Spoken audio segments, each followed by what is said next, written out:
the Uprights. We are here doing the live 2025 draft watch party, baby, and it is going to be great. I cannot wait. It is going to be a good time. We are here for it, and I am super pumped. We have all kinds of stuff on tap. There's been a lot going on, and we are going to run this the same way we ran our mock draft. So the teams we did in the mock draft are the same teams we're going to be talking about when those picks come up. We're going to make the streamline for you. We're going to do it the right way. Lots to get into before this draft kicks off. We've got a lot of trade rumors out there right now. We've got a lot of talk out there right now. And everyone on this panel has really felt that the draft starts around pick number 5, right? We feel like that's the where it's going to be at. That's where this is going to happen, and how this is going to be. So that might not be the case, though, as now we've heard there are rumors, there is rumblings in the draft rooms, the war rooms these days, that possibly the Bears and other teams could be looking to trade up into the top 5 to get Ashton Jeanty if Abdul Carter and Travis Hunter are both off of the board. All of that and more. We are really excited to be doing this live with you guys here today. Cannot wait. That being said, guys, I'm going to go to Sammy here. Sammy, there's a lot of intrigue, a lot of stuff going on with this draft. I know a lot of us are excited about this draft, excited about the things that are happening in this draft. What are you looking forward to the most here as this first round is about to get underway?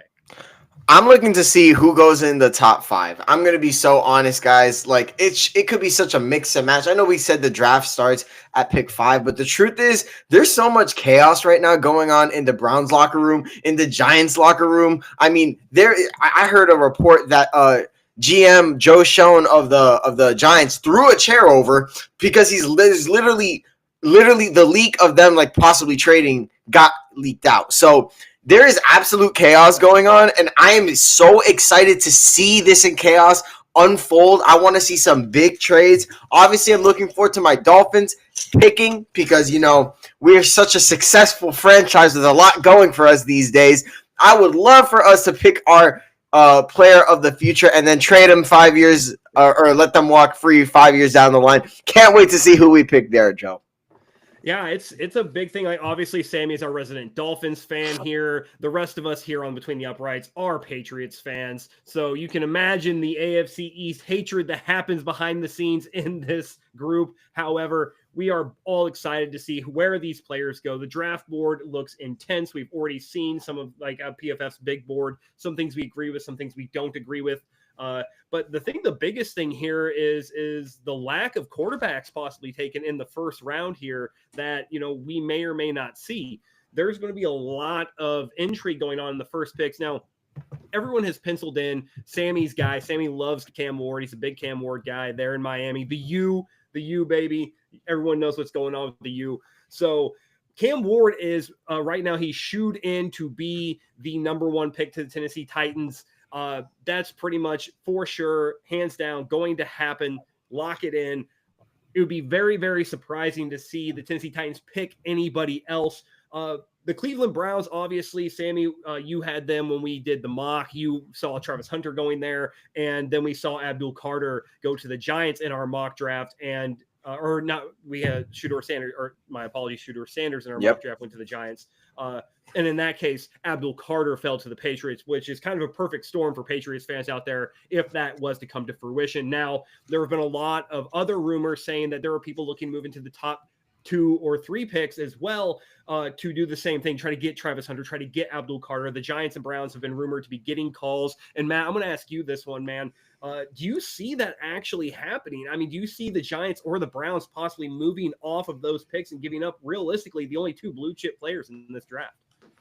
I don't. I think they're going to stay exactly where they're at. I think they're going to pick like you said, there's 3 real blue chip prospects in this draft. It's Abdul Carter, it's Travis Hunter, and it's Ashton Jeanty. I think we're going to see the Browns and the Giants stay at 2 and 3. I'm probably the only one still on this train, but I still think the Giants should take Shedeur Sanders. I think that's where they should go. But I think they're going to end up with Abdul Carter just because they have an overwhelming, basically the strength of their team is their edge. They've got Kayvon Thibodeau. They've got Brian Burns on that other side. So I think that they should go with Shedeur Sanders because obviously, nobody thinks Russell Wilson or Jameis Winston is the answer to the New York Giants quarterback issues. So I think they should go in that direction, but I think they're going to end up with Abdul Carter. And then once we get to pick 4, I think that's where the intrigue really, really starts. And I think we saw rumors about the Bears potentially trading up to 4 with the Patriots. There's rumors about the Jags potentially drafting Ashton Genty at 5 as well. So there's a lot of different rumors going on, and that's the beauty of the NFL draft. We don't know what's real. We don't know what's not. It just takes us watching it to see what it turns out to be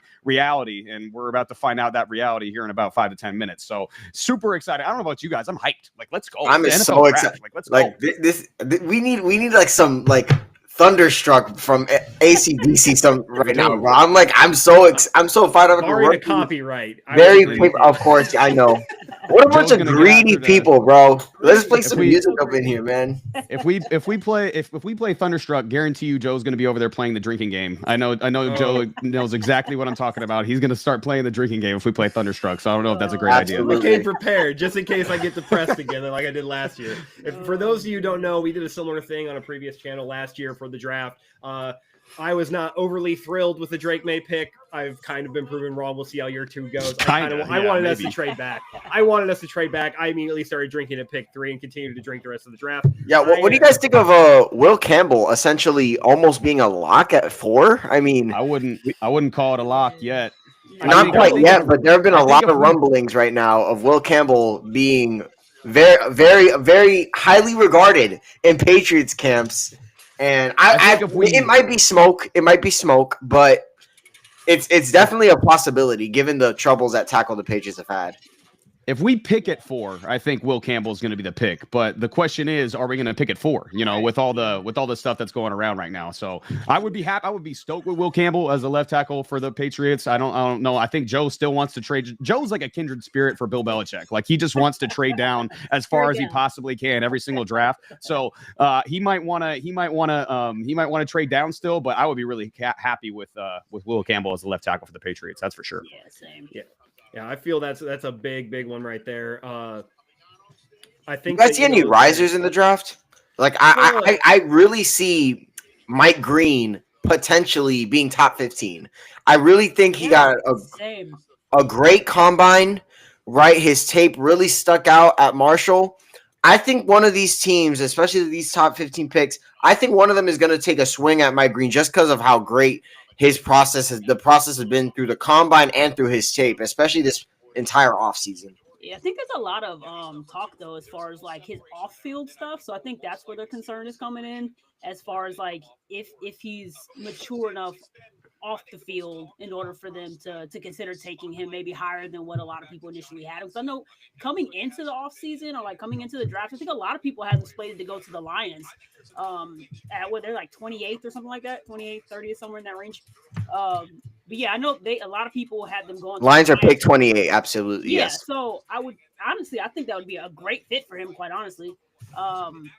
But I could see, I agree with you. After I saw his tape, after I watched his, everything that he did leading up to the draft, I thought he absolutely put himself in a fantastic position to really move up draft boards. And I would be shocked if he didn't go, later than maybe the 15th or 16th pick in that type of range.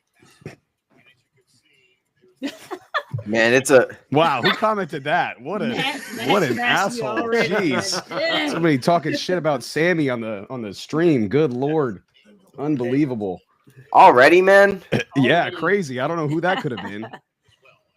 Unbelievable, bro. I don't understand that. I don't understand like how these people just pull up to me. They probably smell. They probably don't wash themselves. This guy doesn't smell. This guy smells good. I have it on good authority. Yeah. This guy doesn't stink. He smells good. Trust me. Handsome. I'm sure he does. This guy, handsome, smells great. Man.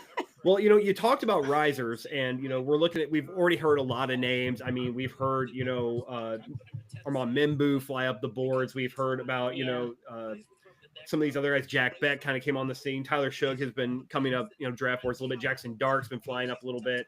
Jalen Milroe. Some of these other guys, Jalen Milroe has actually been flying up the boards a little bit. But, I cannot believe this. It's actually crazy to see just how far Shedeur Sanders' value has dropped in this draft class, because just a couple days ago he was going off at odds of being drafted in the top 5, and now his odds at sportsbooks is going at 21.5.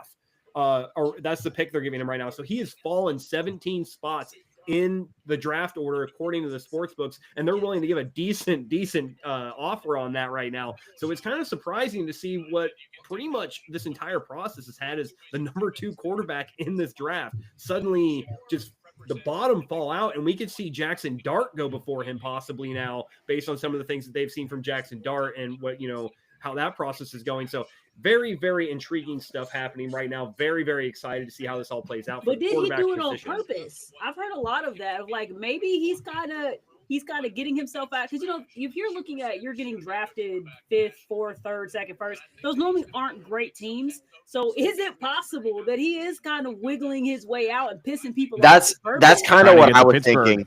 That's kind of what I was thinking. I think that there's no way. Look. The Sanders family has been known to be very controversial for all the right reasons and for all the bad reasons. I think in this case, I would not surprise me if Shedeur Sanders and his father were like, you know what, kind of phoned it in with some of these teams in their interviews. Because first of all, they're very dysfunctional. And some of them are very dysfunctional. Some of them never don't develop QBs correctly. Some of them, their front office hasn't had an experience of good roster construction. I mean, everybody kind of said, oh, Cleveland Browns getting Shedeur Sanders, and now that's completely out the window at this point. And Shedeur Sanders probably bombed that interview because who wants to be on the Cleveland Browns right now? Honestly, not many people want to. Not many QBs want to be in that situation, given the history of QBs that the Browns have picked. So I would completely, Chris, I agree with that. I do think that there is a possibility that Shedeur Sanders has completely phoned in some of these interviews just to get to the place he wants to go. I mean, to your point, Sammy, I mean, Myles Garrett didn't even want to be there until they gave him about $200 million, and then he wanted to be there too, So if you're getting $200 million, Cleveland looks beautiful. If you're not, it doesn't look as great, So to your point, I think he could potentially be kind of angling his way to become a Pittsburgh Steeler. We saw some comments about that that he made last week, or maybe it was a couple days ago, about throwing to DK Metcalf and George Pickens, like whoever that is a lucky guy, So it sounds like he's trying to angle his way to get to Pittsburgh potentially. Yeah, and Sammy, we actually have a question in the chat, which I think you should answer. It's from a resident Miami Dolphins fan here, my buddy Brian. Hey, what do you think about the Dolphins trading up from 13 to get Armand Membu? I don't think we trade that high to get Armand. I really don't. I think Armand is a great tackle prospect. He is, but if we're gonna trade up that high, we got to get if we're gonna trade up that high, I think we got to get somebody that really transcends our team. And bro, if Travis Hunter is available at number 4, if Abdul Carter is available at number 4, like I want him now. Honestly, I wouldn't be mad at Armand Membu, and I wouldn't be mad at Will Campbell in that spot. However, that being said, I mean, there's a possibility that Membu does fall that far. I mean, you never really know. I mean, we've gotten a whole lot of smoke in this draft concerning maybe Shedeur Sanders is still a top 10 pick despite everything that's been said. You know what I mean? I feel like when his name drops, there's going to be a big pop. Like a lot of people are going to be losing their minds.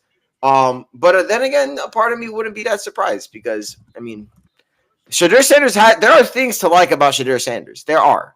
So, I mean, it sounds like Sammy might be giving up on his tribal chief. You know what I'm saying? Like he's talking about quarterbacks to Miami right now. We're trying to get his guy a right tackle. You know. First of all, there will be no disrespect or slander to my tribal chief Tua Tagovailoa. But we all going to hit a drafted Shedeur Sanders, though. You know. Look. Shedeur Sanders. Shedeur Sanders probably going to be a great QB in the NFL. I don't want him on the Dolphins. Not him, okay? Not him. He could look if we have our QB, right now it's about building the foundation. And right now, I feel like offensive line, something we haven't really drafted well in 5 freaking years. I think that's a great place to start, the trenches that we haven't had, play well for a very long time. To protect my QB. That would be preferred. You go receiver. That would be a good pick. You don't have receivers right now. You could go receiver. Yeah. We definitely don't have receivers at all. I mean, think about what a bum Tyreek Hill is. Jalen Waddle. I mean, Malik Washington. Joe, I still remember you being high on him. Thanks for that. in my humble opinion, this team is literally like this close to rebuilding it completely. That's crazy to me, considering like when the trade for Armstead and Hill happened.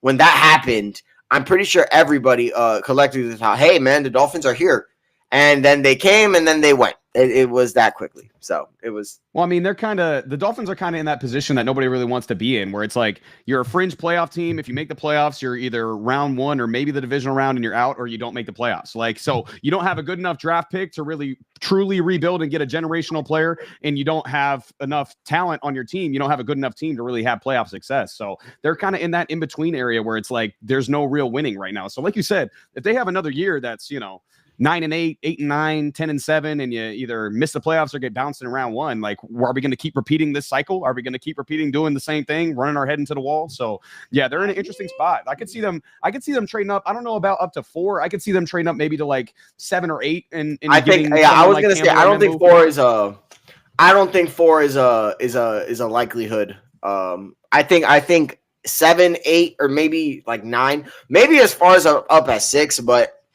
I don't know. I feel like this is a very talented draft class, but it's also very deep. So I would understand the trade back if it does happen at all. We are almost time for this draft. Yeah, we're getting there, ladies and gentlemen. Let's go. Steelers, so to speak. Yeah, we're ready for this. Like you were just the way you were putting them out there, it kind of seems like it's similar to where the Steelers are. Right? Is like they're kind of fringe. They're kind of a fringe team. So very similar. While we look at this, so I'm curious though, as far as like, so how we look at how we look at the Dolphins and how we look at the Steelers and the interest or intrigue or how you view them. How do you view them based on basically they're the same? They're in the same wave if you think about it. But the Steelers for some reason are so highly regarded because they make a good splash, I guess, during the season, and they never have less than 500. So great, but they don't do shit in the playoffs at all. Neither necessarily do the Dolphins, but you see a lot of hate towards the Dolphins, and this is coming from like my father is a huge Dolphins fan, but coming from the Dolphins, it's always so much talk and so much dragging. But then you look at the Steelers, and they're like, oh, but they're always in the playoff. They're always in the they're always talking about it. Their head coach is great. So when is there going to be that satisfaction of like they're on the same level and they both need to step up, and maybe Tomlin needs to kind of be on a hot seat because they've been in the same position for the last Lord knows how long, 6, 7, 8 years, however long it's been since they've actually gotten more than maybe one playoff win. Yeah, I mean, there's a lot going on here. I'm really excited for this. But I think the thing that I'm really most interested in is the fact that we have now pretty much gotten to the point where we're starting the draft. The Titans are on the clock, all this stuff's going on. And, you kind of look at it and we haven't had a trade in the first round, people. We have not had a single pick be exchanged in the first round. So, Chris, I want to ask you, where do you see this first trade happening tonight? It's going to happen. There is going to be movement. It has to happen eventually. It'll be a shocker if it doesn't at this point. Yeah. Yes. I think it's going to be so, in my opinion, I would look at between the 4th and the 5th pick and any time after that. I think everybody is waiting to see what's going to happen 1, 2, and 3. And then from that point, for instance, like we've talked a lot about teams potentially wanting to move up to get Ashton Jeanty. And you would hope so, a team that feels like they are maybe one running back away from getting a deep run in the Dude, playoffs. Are you seeing this? Roger Goodell is riding out on the stage on a pedal bike right now. An NFL what is going pedal on, bike. dude? Oh, bro, if he falls off the stage, over under. That's James Jones on a bike too. Is that Lil Wayne on a bike? No. What are we doing, bro? What's happening, bro? Why is Lil Wayne at the draft on a bike? This is a man. lot. It's Oh, gosh. look, This is man. a lot. Look, man. Watch. You knew they were gonna pull some kind of Lil Wayne shenanigans. on a bike. Yes. Oh my god, bro. But why this though? Like what is Lil Wayne? what Okay, is Lil doing? Wayne is a Packers fan, so I completely get it. That's my boy. This is ridiculous. It looks like Bro. it for a charity of some sort, which would be cool. But like the bikes is a little It's a little much. much, yeah. Especially Goodell coming out on a bike. Like you better Well, walk your old ass onto Goodell that has stage, my been man. Goodell has always been like they booed him coming out in a bike. I would assume so. That's awesome.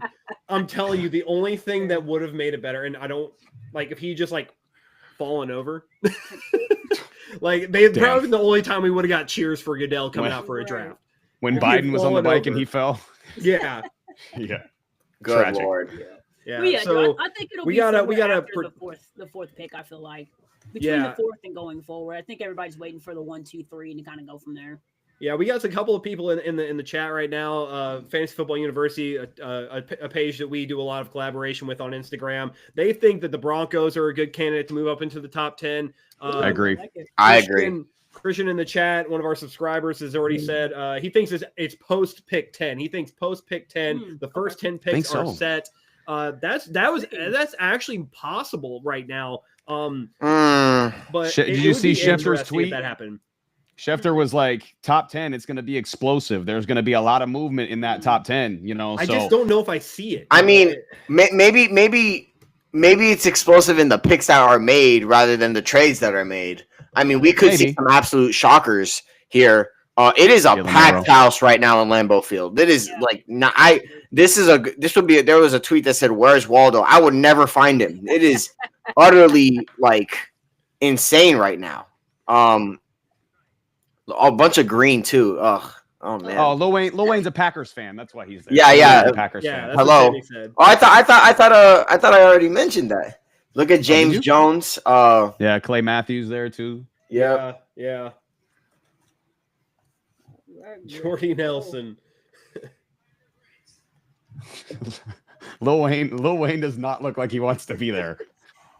This is He's like, very strange. But yeah, I'm interested. There's a lot of things that I'm interested with in this draft. I want to see how many running backs go in this first round of the draft too, because we talked If about this there, running back I class. think. Look, here's a hot take. I think only one running back is picked in this draft.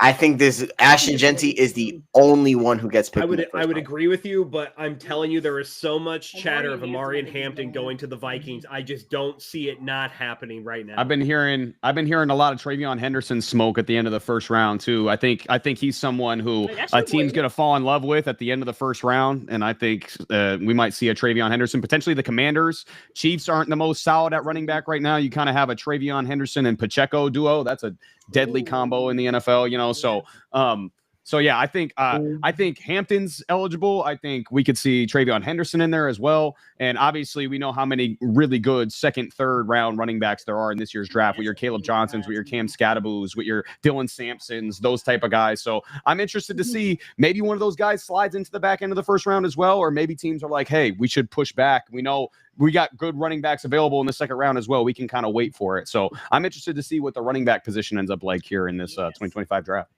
Yeah, can't I mean, wait. okay. It's a stacked running back class, guys. I mean, it would not surprise me.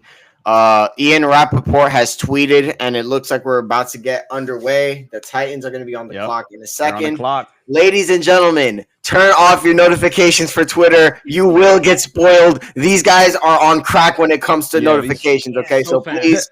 Sidebar, like we gotta stop. Like even with the broadcast, like obviously we know who the first pick's gonna be. It's gonna be Cam Ward. But like the broadcast already knows who the pick's gonna be before like the entire time. Like even last year with Michael Penix, they were talking, which was like the most surprising pick of the draft. The whole 10 minutes before Atlanta picked, we're talking about it's gonna be Michael Penix. It's gonna be Michael. Like we shouldn't know that. I just want to see Roger Goodell go up there and be like Michael Penix Jr. and be surprised. Like I want that surprise shock value, and all the insiders are ruining it for us, you know. Like I want that shock value. Like I want to feel what it feels like when Michael Penix gets selected, you know. So I want those type of moments this year as opposed to him getting spoiled like they were last year. Yep. I mean, I also have to say this. Look, I know Shadur Sanders and Jackson Dart have been a hot topic for the first round.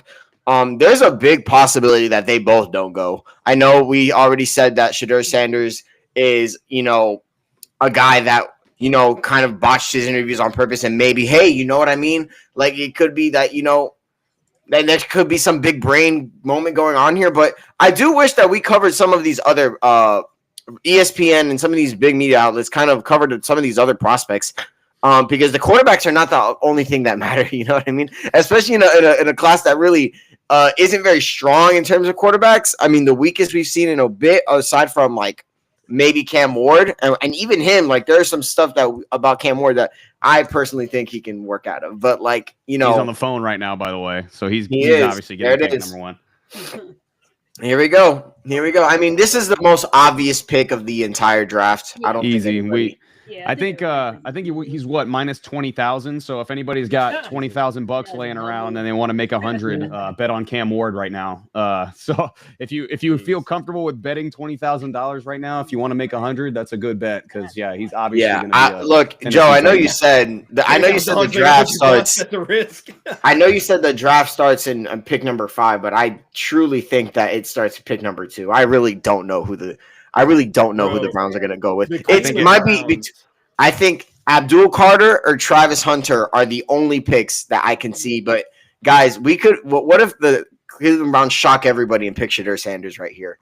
I mean, it could be the biggest shock of the entire draft. Well, I think what the Browns should do, and I saw this mocked as a potential scenario for them. They draft Travis Hunter at 2, and then Shedeur has his slide, and they, jump up into 20th right before the Steelers pick, and then the Browns take Shedeur. So then you have Shedeur and Travis Hunter coming out of the first round if you're the Cleveland Browns, and obviously, they already have chemistry. They've already got history. You basically just revamped your quarterback and wide receiver positions. So I think that's a potential scenario for Cleveland if they want to trade back into the first round and get them. I think that's not a bad situation for the Browns. Yeah, and it's kind of funny, man, that everyone, like we already said, everyone in the world knows. We know that Cam Ward is the pick. Why the hell are we 3 minutes and 20 seconds into this clock already? Yeah, a lot of people said they were going to wait. They said they were going to wait. I think the first 5 minutes or so, like 5-6 minutes, and then they would push. You think they send a message to ESPN? The ESPN sends a message to teams like, "Hey, we got to play this highlight reel for Shedeur Sanders. So let's go ahead and." We got to sit here and yap about them too for 5 minutes. We already know. Yeah, we already know. They got to make the paycheck for all the analysts they're about to pay on the draft video right now. Shout out to Cam Ward though. Assuming he gets picked here, I mean, is it really an assumption? Going into his career like a 0-star recruit, I think that it's an unprecedented journey to do that, to go to a prestigious program like Miami and really carry them all year long, and to be the consensus number 1 overall pick in a year where QB really wasn't that strong. I mean, I remember last year we described it. Someone on our other place called it barren, and to be fair, they weren't really wrong at the time. But I don't know what we're doing here. I don't know what we're doing here waiting, but I mean, 2025. The ceiling. Here we go with the Patrick Mahomes. I don't see a Patrick Mahomes level. I think what I see from him a lot, and you see it right here, is Deshaun Watson before all the massage shit. The rolling out of the pocket, getting his shoulders facing downfield, throwing on the move accurately, good deep ball accuracy, good movement in the pocket. And if you want to be Mahomes, that's what you see right there on the highlight you just saw. So, that's what I see. I see what Deshaun Watson was before all of the scandal. I see a guy who's very mobile, but doesn't really use it to run. Very capable, has a very, good arm, decent arm strength, throws down the field very well.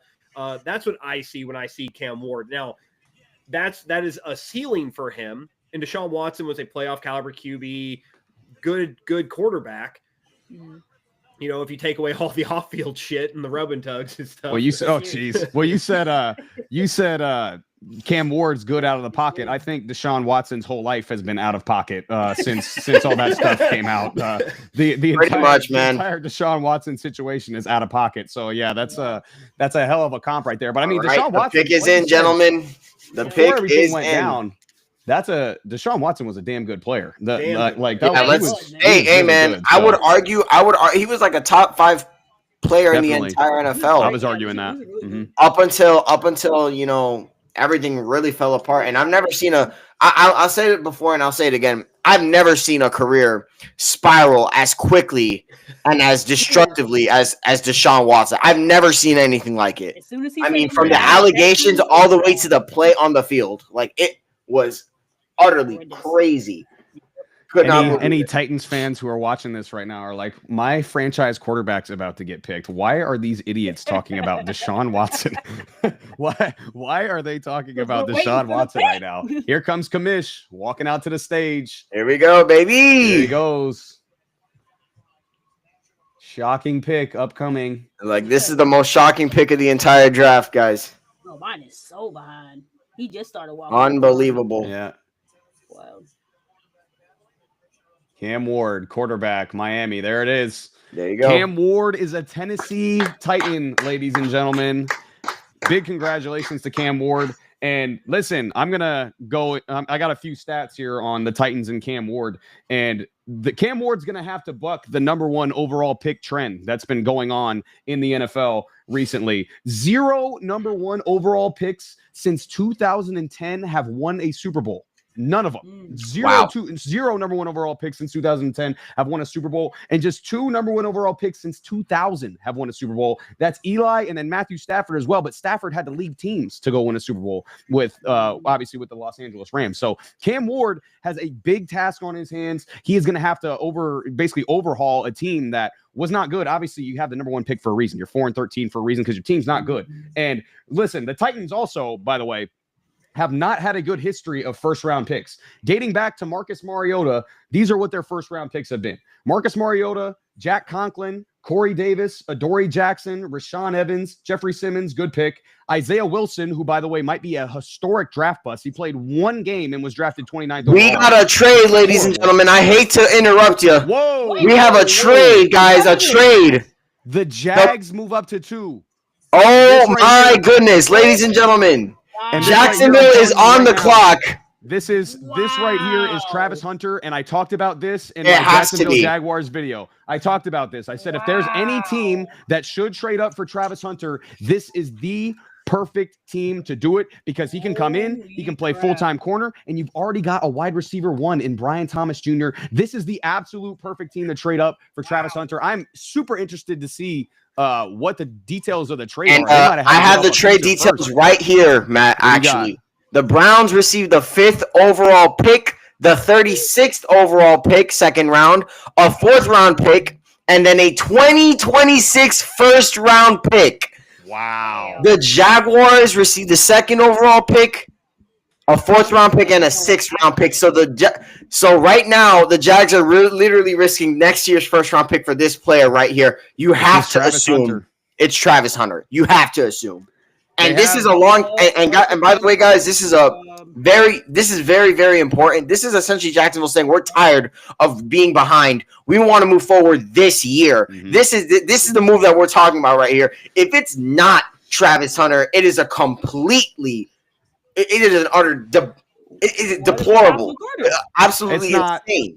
It's not going to be Carter. They have 2 edge rushers already with Trayvon Walker and Hines Allen. It could Right. be Ashton Genty in theory because Travis Etienne has been a big disappointment for them. They have Tank Bigsby, who's kind of but this pick is Travis Hunter. I'm telling This- you right now. I think- this is a perfect fit. Liam Cohen coming in as well as the head coach and having the offense that he just had with the Tampa Bay Bucks, where it was Mike Evans and Chris Godwin. Now you have Travis Hunter and you have Brian Thomas Jr. and you can throw Travis Hunter on defense as well. A defense that was the worst in the NFL last year against the pass by over 10 yards per game. They were literally the worst defense in the NFL against the pass last year. This is Travis Hunter, 100%. There's no doubt about it. Yeah, what a trade for the Jacksonville Jaguars. This is very big for Jacksonville. And it's good to know that they're finally making some moves to try to because look, man, I don't think any of Jacksonville's fans were expecting the horrendous season they had this past year. I don't think anybody expected that. But the fact that they're being this ambitious, trading a first round pick from next year, Wow. they're ready to go all in. Yeah. They're all in on Travis Hunter, man. Cleveland, they are loading up for next year, by the way. This is by the way, great they're move. pushing their chips like hey, we're going to be asked this year, and we're going to have 2 potentially high first-round picks, depending on how Jacksonville is next year, and in a quarterback class that a lot of people think a lot more highly of, with Arch Manning, with maybe not Nico Iamaleava anymore after all of his drama, but Lenore Sellers. Like, there's a lot of good quarterbacks in next year's draft that people think really highly of. So I think the Browns are pushing their chips in for next year. I mean, now we got to ask ourselves, who are the Browns thinking at number 5? Like, now we got to ask ourselves, right? I mean, it can't be QB, right? It definitely can't be QB. Wow, what an insane trade. Wasn't lying. Schefter was not lying, and we might not be done, ladies and gentlemen. That is a tremendous trade, bro. A tremendous trade. Props to the GM for the Jacksonville Jaguars, man. But by the way, a lot of animosity going down there in Jacksonville this entire offseason. We all remember Liam Cohen. That entire saga was insane. So pick is in, ladies and gentlemen. Pick is in. If this isn't Travis Hunter, I'm going to be shocked. Like, this has got to be. The only way to excuse it would be offensive line, but even then, I mean, we're talking about a generational talent for Travis. Yeah. And 2, by the way, when you trade up for Travis Hunter here, like, you're playing him at both spots. Like, you're not saying, hey, you're a cornerback, you're a wide receiver. You're trading up to the 2nd overall pick and saying, Travis Hunter, go do your freaking thing. Like, you're playing 100 snaps a game, buddy. Like, you better get your Pedialyte, you better get your bananas. Like, you better get everything so you ain't cramping up, because you're going to be out there playing 100 snaps a game. Yep. Wow. Well, we're waiting for this pick, and all I can think of is this shakes a lot of things now. A lot of things we all thought. I think we all expected the Browns to potentially move up, but I mean there weren't any insane. It was an insane idea to stay at number 2 and pick the best player available, either Abdul Carter or Travis Hunter. So, but now this makes the pick even more obvious. Travis Hunter, man, wow. What a story! I mean, it followed Deion Sanders everywhere. Heisman Trophy winner 2024. One of the most unique college football players we have ever seen, and straight up going to be one of the most unique football players, period, we have ever seen. And look at that Jacksonville Jaguars draft room just hugging each other. They know they hit gold. Yeah. Unbelievable. I mean, we projected somebody, right? We knew some team was going to try to make a historic move to move up to get one of these 2 guys. And I honestly, the Jacksonville Jaguars were not the team I expected. Same. They were not the team I expected. I talked about it in my Jags video. I thought if there was a team that could trade up, because this is a perfect fit, man. He doesn't have to be the number 1 receiver. You got Brian Thomas Jr. there. He can come in, be the number 2, and then you need a DB super bad because you had that bad pass defense last year. It's a perfect fit. I'm really excited to see Travis Hunter. And Trevor Lawrence has got to be doing backflips, man. Now you got Travis Hunter, you got Brian Thomas Jr., Liam Cohen coming in as the offensive coordinator. Now we got to consider Jacksonville as a potential sneaky team in the AFC South. I know every team is sneaky in the AFC South, but it might be serious. Wow. Is Buckner is going to announce the pick? I guess so. Wow. Your new teammate, my guy. Wow. Here we go, man. Walter Payton, Man of the Year. DeForest Buckner. I think it's insane that, like, we're not done yet in terms of trades, right, Joe? Just so we're clear. What happened? That's Eric Armstead, just so we're clear. Oh, is that Armstead? Dang, I thought it was Buckner. My bad. Oh, you made me believe you, Matt. Look at what you did, bro. Dang. Gaslighting people. I'm a casual. That was crazy. That makes sense. Eric Armstead is on the Jags. I think DeForest Buckner's on the Colts. Buckner's on the Colts. Yeah, Buckner's on the Colts. Right division, same shit. Sort of team, same position. Former Niners. Man, he's just standing up there now. You better announce that pick, bro. Yeah, I'm not gonna lie. Enough of the yapping, man. Let's get to it. He's excited. Here we go.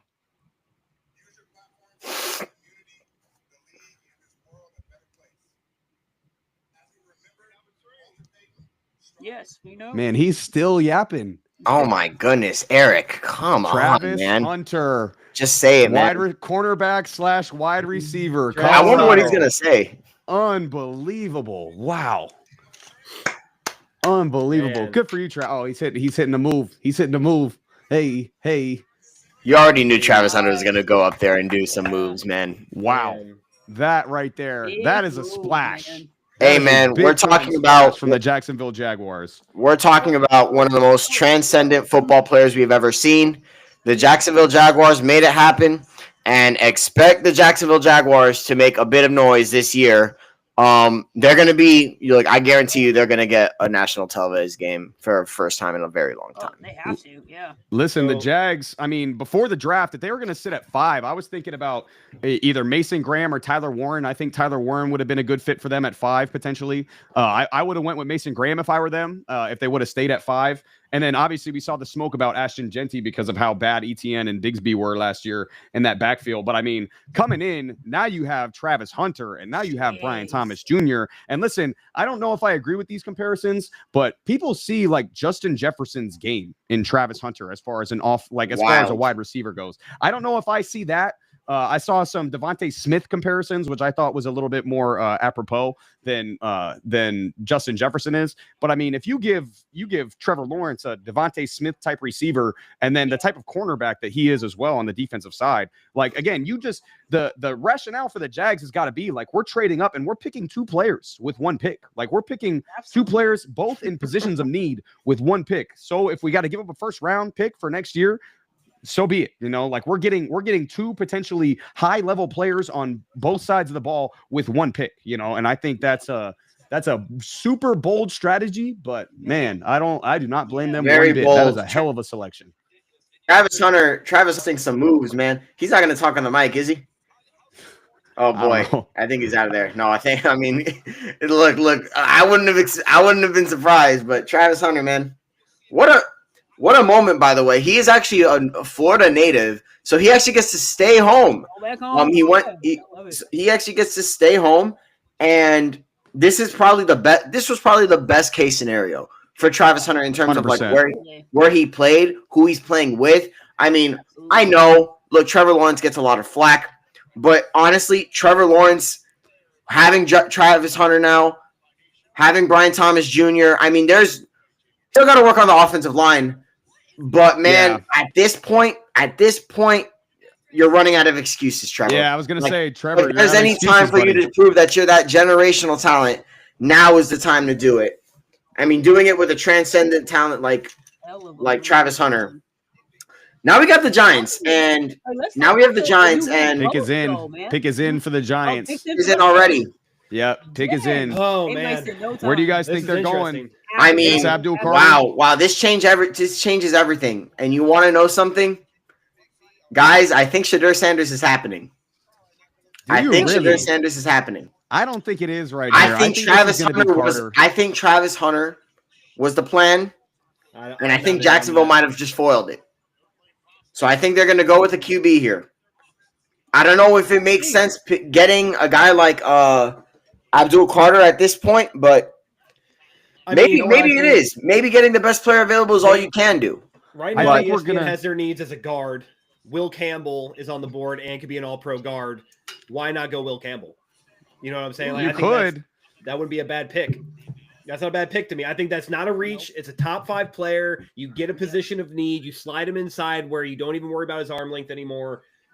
You get Will Campbell. That's what I think happens here. I think that's a good pick, especially if the Giants are like, hey, we're preparing for like next year's draft with quarterbacks. Like we want a quarterback in next year's draft. But I think what we're gonna see is we're gonna see Abdul Carter here, and then we're gonna see Kayvon Thibodeau get traded. I think that's what we're gonna see. We might see Thibodeau get traded today on draft day. We might see it in a week or two. But I think this pick right here is gonna be Abdul Carter. I think the Giants want that Burns and Abdul Carter duo.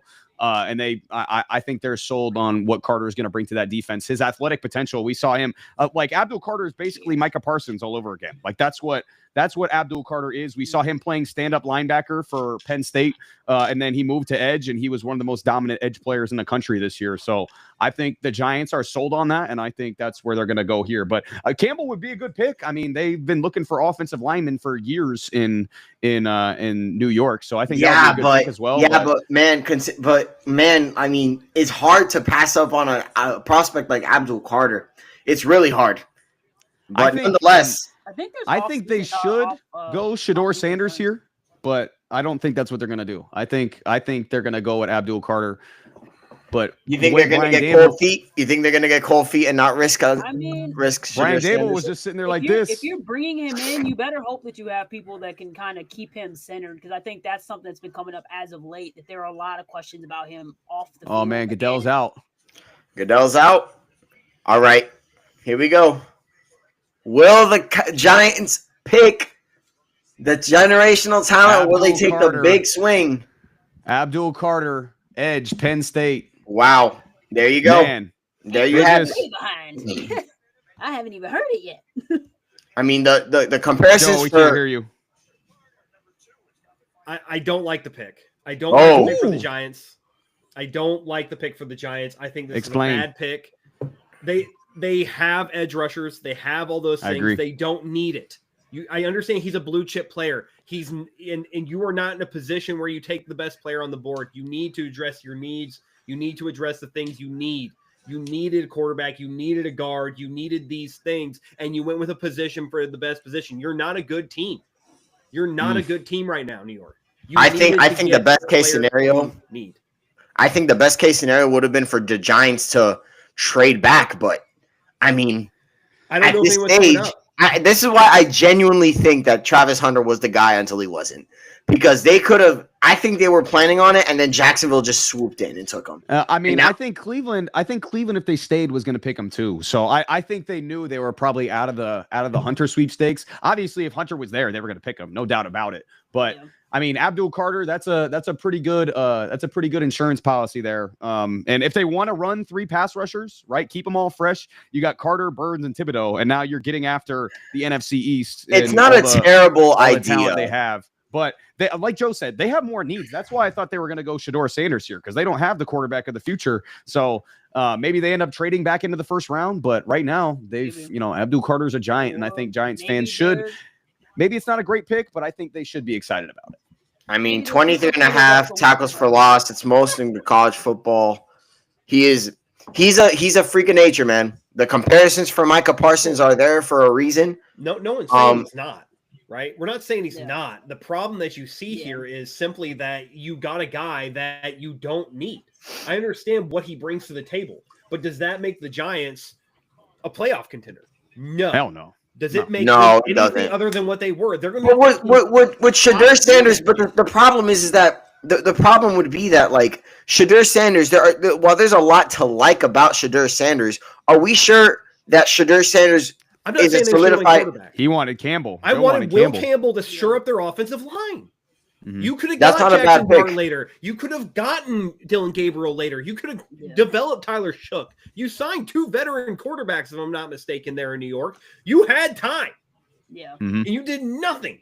Well, they've been working on the offensive ensure line your for a offensive couple years, future. haven't they? I mean, man, it's rough. Neil's looking rough. Thomas is a good player, but Neal's looking rough. So yeah, they've been working on the O-line, but I mean, like Joe said, if you're going to go for, like Joe said, they're not a playoff team this year, right? We all know the Giants aren't making the playoffs, especially in a division with the Commanders and the Eagles. Cowboys are probably going to be better next year as well. So again, we know they're not making the playoffs, right? So they've got to be planning. I think they should be planning, but I don't know if they're going to do it basically just because they need to win this year. I think Dable is going to get fired.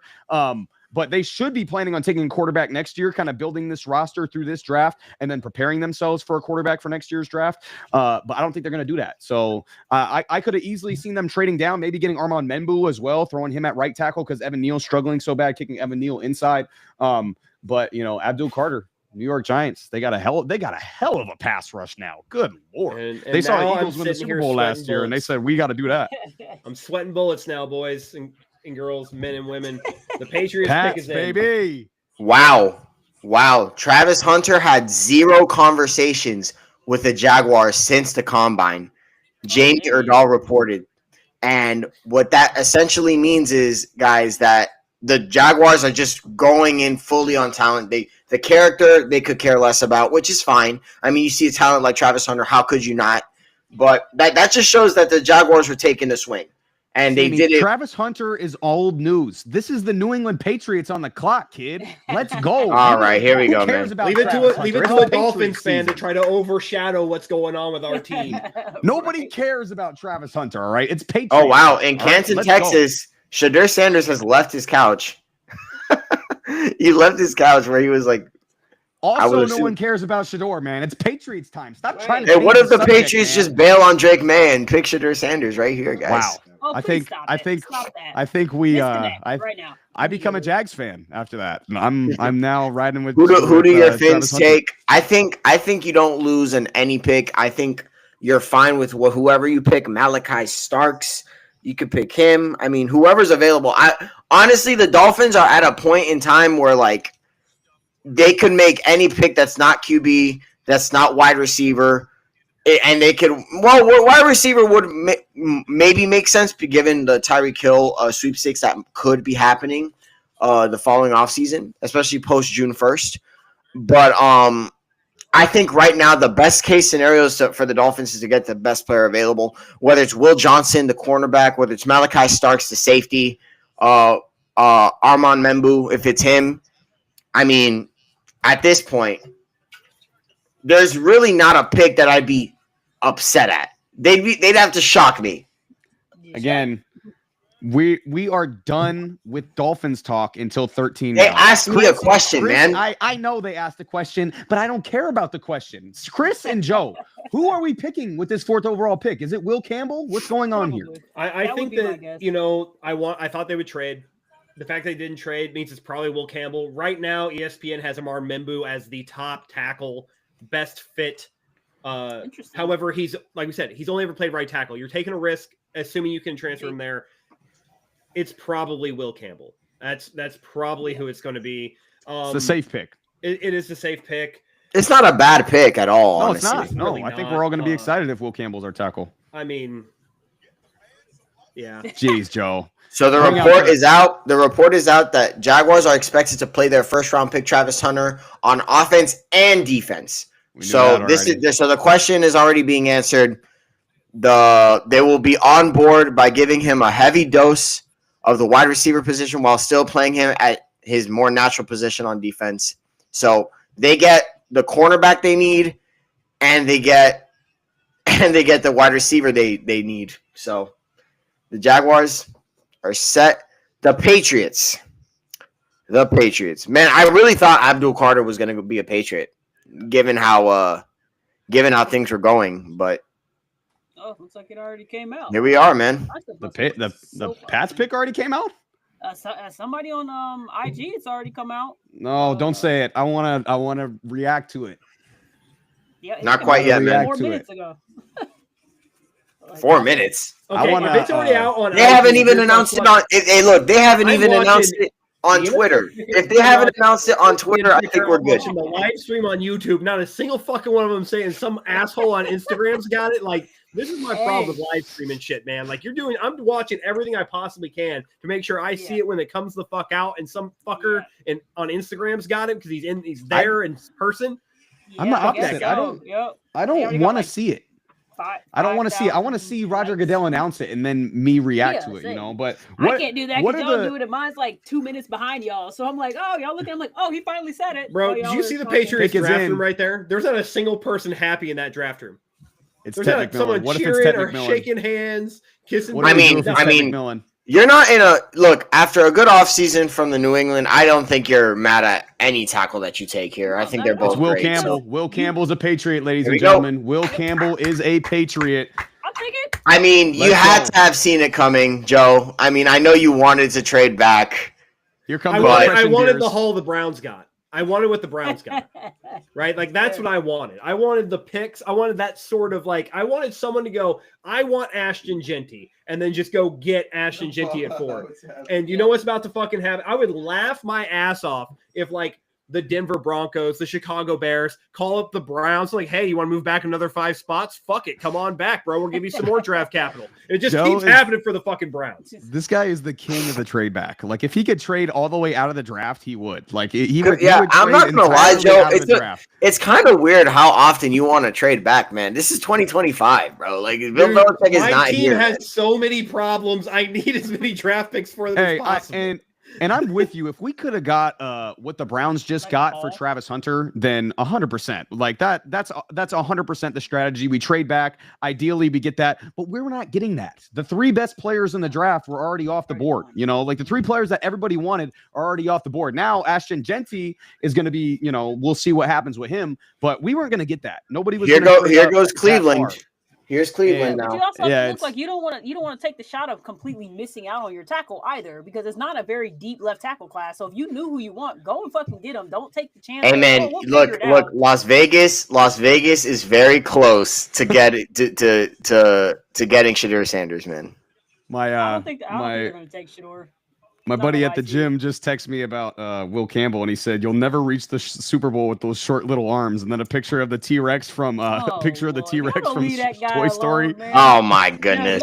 Leave him alone. No, hey, let him eat. Let him eat. That's perfectly fine. Piss him off if that's what you want to do. Perfectly. And he's listen. This is the type of player, though. Even if his arms are short, this is the type of player that flips a culture. And this is exactly what Mike Vrabel is looking for. He's got the dog. He's got the tenacity, and he's obviously got the tape that shows he's a damn good offensive lineman, whether he's outside, whether he's inside. This is the type of guy that changes a culture, and this is exactly what Mike Vrabel is looking for. This is the New England Patriots pick, and Joe can be depressed all he wants. He can start with his. I put it in the you chat. You were depressed last year, by the way, Joe. Like you were sad with Drake May.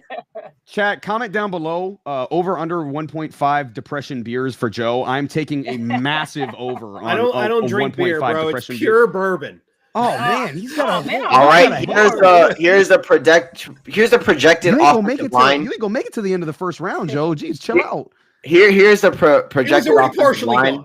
So right now, the projected offensive line is going to be Will Campbell at left tackle, Cole Strange at left guard, Garrett Bradbury at center, Mike Onwenu at right guard, and then Morgan Moses at right tackle. How do you guys feel about that line? I think they take another guard. We need another one on the interior for sure. I think Tate Ratledge later in the draft. Pick is in, ladies and gentlemen. The Browns have made their decision. Yeah, I agree with Joe. A guard later in the draft at some point. I like Ratledge. Ratledge would be a good pick. Maybe if they trade, if they traded into the end of the first round again and they drafted Gray Zabel, how would you feel about this draft? Oh, Gray Zabel shoring up our offensive line, I would feel significantly better. And that's all assuming that, the tape translates for Will Campbell to get there. So wow, okay. So Sarah Walsh Brown's pick is in. Sarah Walsh asked Coach Callahan is going to be the week 1 starter, and Callahan answered, quote, "We'll see. We don't need to worry about that until September," end quote. Now, I don't think this is really – here's the thing. Mr. Callahan, I'm going to make this very clear for you, buddy. You're not going to waste a number 1 overall pick just to have him sit week 1 for Will Levis, buddy. You're not doing it. And if you do it, there's some severe hot seat allegations that are going to be going around about you, brother. So please don't embarrass yourself and bench the number 1 overall pick. Real quick, we haven't talked about this Browns pick at all. Who are they going with? Is this? Yeah, this is a very intriguing pick. Maybe tackle here. I mean, maybe Membu here. I think it's Mason Graham. I think Mason Graham's the pick here. I think they go for the best defensive tackle, one of the best players on the board. I think it's Mason Graham. I think Mason Graham would be a pretty good pick for them. I think they've also had some interior issues defensively. So Jalen Walker would also not. Watch out for Jalen Walker, man. Watch out for Jalen Walker. He's going to be a top 10 pick. Man, oh man, we are in for this is probably the first huge surprise of the night. Yeah, I'm excited to see this. Yeah, this is very important for the Browns. Joe can't drink; he's scared. Why would you be scared to drink, Joe? Explain yourself. I'm never scared to drink. I just haven't drank with him, so he's being petty. Big whiny bitchy baby. Oh. Yeah, I bet he has. Damn, Joe. Oh, damn. So they got the pick. Damn. I know what the pick is. Oh man, Yeah, whoever's on he's it, announcing they it must right be now. there. Mason Graham. Mason Well, Graham. Brown. There you go, defensive Mason tackle. Graham. So, by the way, if you don't know this right now, ESPN's doing a pick projector where you can guess the picks. Oh, shit. I am right now. I have right now picked 4 of the 5 picks correctly. Nice. Wow. Smart guy. So no Yeah. moving back. So no moving back for the Browns. They pair up Michigan defensive lineman Mason Graham. So they're going to bolster up that defensive line. This is a good move for the Browns. Great He's move. the best defensive player. I think next year they're going to be going for QB for sure. And yeah, this year's probably going to be a wash for the Browns. So It's going to be a wash for sure, but I mean, you've got the building blocks now of like an elite defensive line. You got Myles Garrett, who commands a double team on every snap, and I think Mason Graham's going to be a guy on the interior that's also commanding double teams. Now, if you got 2 guys commanding double teams, whoever the hell else is on that other edge is going to have an opportunity to cook. And these are 2 guys, even when they're double teamed, they're effective. So this is we got a very important report from Adam Schefter right now. Carolina has been fielding calls about trading the number 8 overall pick. So keep an eye out for that, ladies and gentlemen. I'm not The pick surprised. apparently is already out for the Raiders, just so y'all are aware. Is it? I mean, JT? that doesn't surprise me either. Those scum at ESPN already. Ashton Genty. I think the person that I'm following on IG, I think they might be there, so they might. Wow. it So might that already come you out. think that? Yeah, I'm not gonna lie, man. You should just like block them. You know what I mean? Yeah, Just I go don't ahead and block them. It ruins all the fun. The fun is being Not ruined me, now. because That I I'm already always know this is behind going y'all, to so I'm like, I'll take it. be. Yeah. Oh, so you want to be ahead? All right, No, that I don't makes want to sense. be ahead, but I mean, I'm just saying. Yeah. So I mean, but Mason Graham for the Browns, you got to be excited if you get next year's Jags first, your own first, and you got Mason Graham and Myles Garrett. That's a hell of a defensive line, and I think Browns fans should be excited. It's not a flashy pick. It's not you're not like, oh my God, they got Travis Hunter, but Mason Graham, that's just a good football player. That's going to be a good football player for a long time. But now. Again, we're at the Oakland Raiders. Jeez Louise, what is this, 2010? Good Lord. The Las Vegas Raiders, ladies and gentlemen, are on the clock. And apparently it's Ashton Genty. And again, you pair Ashton Genty. There's no report yet from Adam Schefter or Ian Rappaport who the pick is. So I'm not going to take that for. How's your My source? source Have they been is wrong yet? No, Chris, how's your source been? Not yet. They haven't been wrong yet. All right. With that being said, block them right now. We don't want to know until it comes out. So, by the way, there was a report from Ian Rappaport just reported. The Browns had the option to trade out for the number. They had the option, but they decided to keep it and pick Mason Graham. So they are sticking to the guns of Mason Graham right here. They're sticking with it. I bet it was the Bears trying to trade up to 5 so that I don't think get Genty. I think the Bears wanted that trade up to 5 to get Genty. I do. Could you imagine if they had traded back again, got another first-round pick next year? They wouldn't have gotten the first. They would have gotten the deal that we were talking about, the Patriots potentially getting the 10th overall pick, 39, and then a third for next year, I think is what they would have gotten. But I mean, you get that still. Yeah, you could have had a great player at 10 too. So yeah, you would have 33, like 35, 39 in the second round. Like you rebuild your team in a draft essentially, and the second and third round is where this draft is really good for some of the positions that they need, right? Like wide receiver concern, some of those things, the other depth pieces you have.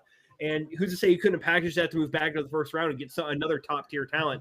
I don't know. I think that would have been good. I would have done well, it. too, they could have traded down to 10. Kenneth Grant's probably going to be there at 10. You know, another really good Michigan defensive tackle, different type of player.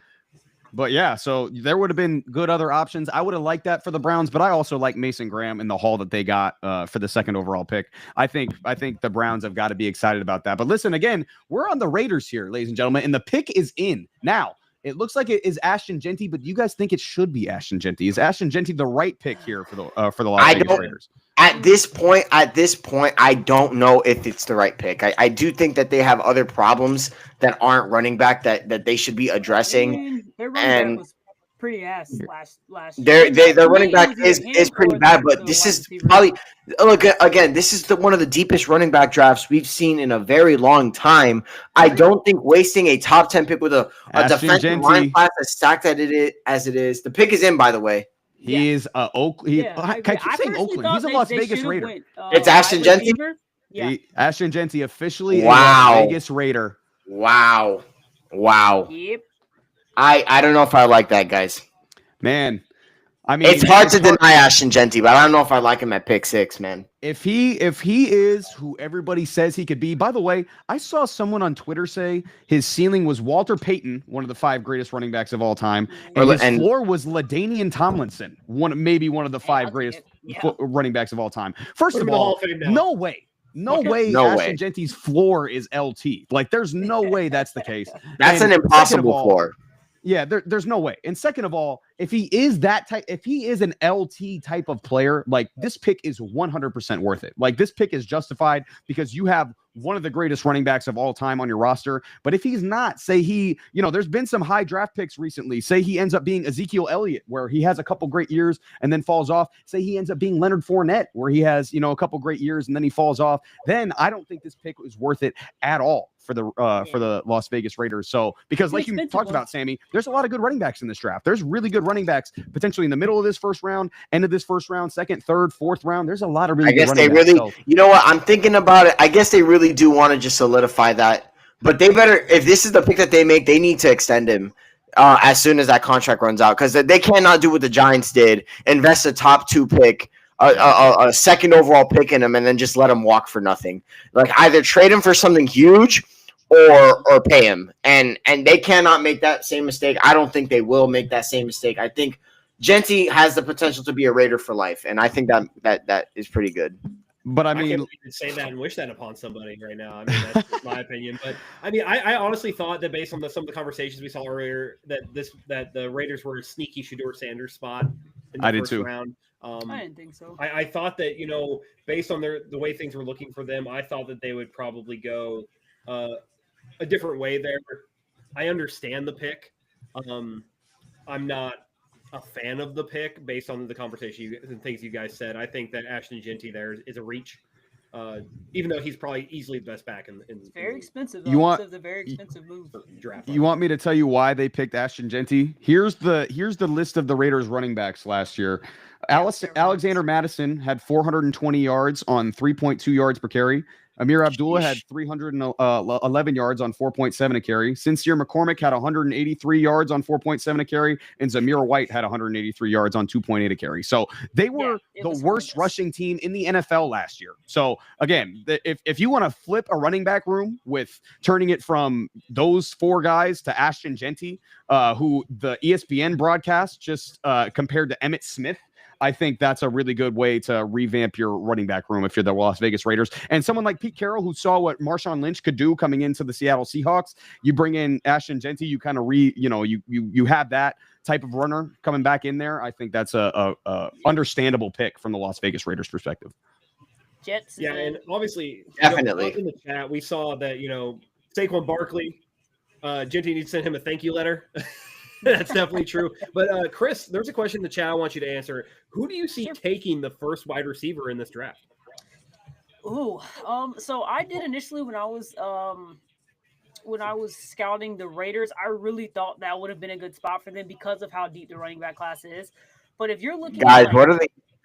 I'm so sorry to interrupt, Chris, but what are the odds that Shedeur Sanders goes to the Jets here? I'm saying the pick's already in. It's not yeah, but what if it's Shedeur? Like what if she got her source, man? She's telling us. Man, Chris, can you stop making this unfun for me, man? I'm trying to have fun here, Chris. Okay, I'm sorry. You gotta stop, bro. But yeah, no. To answer the question, if you're looking at who's probably likely to take a wide receiver first, I would probably look at the Dallas Cowboys. Would be probably where I would be looking to have the first wide receiver off the board. I would agree. The Jets aren't off the board. I mean, who's really their number 2 outside of Garrett Wilson? They have Garrett Wilson, but not much else. The Panthers as well. I think the Panthers should go defense, but I mean, Xavier Legette was kind of disappointing. Adam Thielen's getting up there in age. I could see them picking Matthew Golden or a Ted McMillan as well, especially if they trade down. I see them going defense. I feel like there's going to be a defense. I think they should, 100%. They should definitely go defense, but I'm not going to be shocked if the Panthers pick a wide receiver in the first round this season, especially with how Bryce Young looked towards the end of last year, how he started to make strides. And their offensive line is actually really good. PFF had them as the eighth best offensive line in football last year. Chuba Hubbard had a really good last year as well, so they've got their running back. So I wouldn't be shocked at a wide receiver for the Panthers, but yeah, I think the Cowboys is a good selection as far as that goes. But listen, man, who are the Jets going to screw up here at 7? That's the real question. Like whose career is going to be ruined with this 7th overall pick is who we're asking. Who do we think the Jets are going with here? Well, they just got rid of their right tackle that went to Chris has her source. So. No, it's not about that. I'm just saying. I think we've been looking. No, it definitely projecting this for a while, though, right? Like all the mocks you've done. I'm sure y'all have done them. I've done them. We've talked about it at length through the off season as far as that is where true. We thought like this first 10. To be quite honest, though, we haven't been wrong as far as who we thought were going top 10. It's just there's been one hiccup as far as who was actually taking it, but we've been kind of 1, 2, 3, 4, 5 up to this point. This has been kind of a chalk draft. This has been kind of chalk so far as far as who's gotten selected. By the way, you want to know something. I think the Raiders picking Ashton Jeanty over Shedeur Sanders is a bigger deal than I think a lot of people are willing to admit, because there was a very cryptic tweet every single time that the Raiders lost. I don't know exactly what he said. I forget what the tweet. Thank you, God, is what he said every time. Thank God, exactly. Yeah, I do think that's a bigger deal than people are willing to admit. I do. I think this kind of solidifies Shedeur Sanders not being in the first round. I do think Shedeur Sanders. I don't agree with that. I don't think Shedeur Sanders is going in the first round, guys. There's my hot take for the entire afternoon. I don't think Shedeur Sanders. Someone's going to trade back into the first round potentially. I would not be shocked if somebody trades back into the first round for sure. I don't know, man. I think the Saints are going to shock everybody. I have a gut feeling about the Saints. I have a gut feeling. I have big news.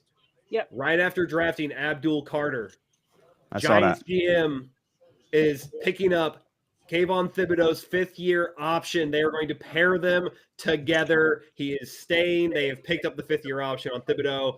The Joe, Giants you hate that pick even more. A kick-ass pass rush duo there at MetLife.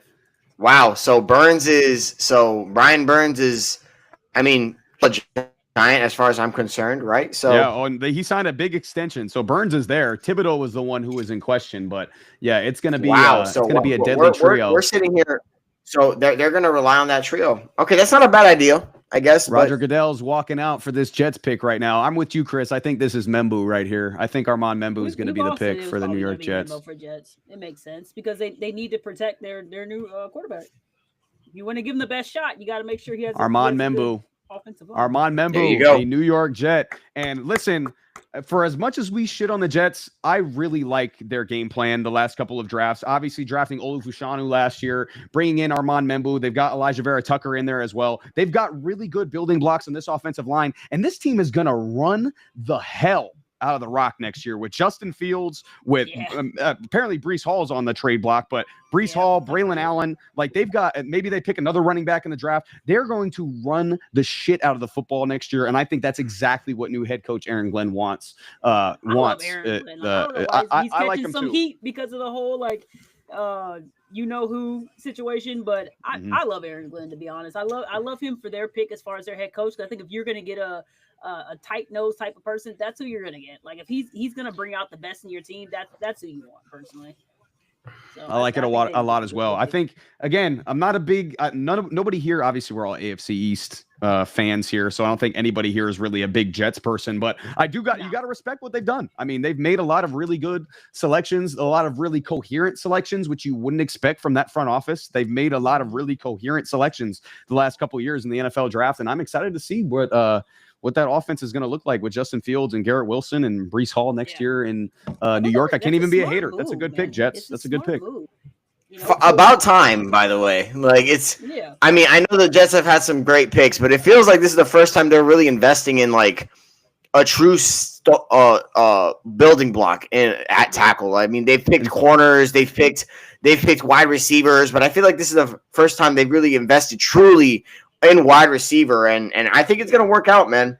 I think it's going to work out. I think he's going to be a great Jet. I fits Aaron Glenn perfectly. much to Sammy and Joe's friend in the chat chagrin, this pick solidifies the Dolphins as the worst team in the AFC East next year. Anyways, the Panthers are on the clock here. Panthers You are wish, on the clock. bro. You wish. You absolutely wish. Hey, Well, you absolutely wish. The Jets will find us some way to mess it up, believe- guys. Come I on. believe that. But I here have is- a callback to you, Matt, about the Dolphins being the worst team in the league. So I'm going to pass it over to my friend in the chat. He's sitting right here watching us all the time. Let's go, baby. Fins up. Yeah. Yeah. Absolutely. Ooh. Absolutely. That's Yes. right, buddy. That's my brother right there. That's my brother right there. So the Panthers The pick is in, by the way, for the Panthers. Panthers It is- pick is in. I think this Yeah. is going to be Jalen Walker here for Carolina. I really think do. Jalen Walker is the pick right here as well. Let's go ahead and go down the offensive line for the Jets real quick. It's going to be in front of Justin Fields. So we got Olu Fashanu, John Simpson, Joe Tippmann, Elijah Vera Tucker, and Armand Membu. I like that. That offensive line, especially on the tackles, I think we're getting some good tackles here, man. That's a for, duo to build around if you're the Jets. Yeah, that's a great duo for the Jets to have, especially protecting Justin Fields.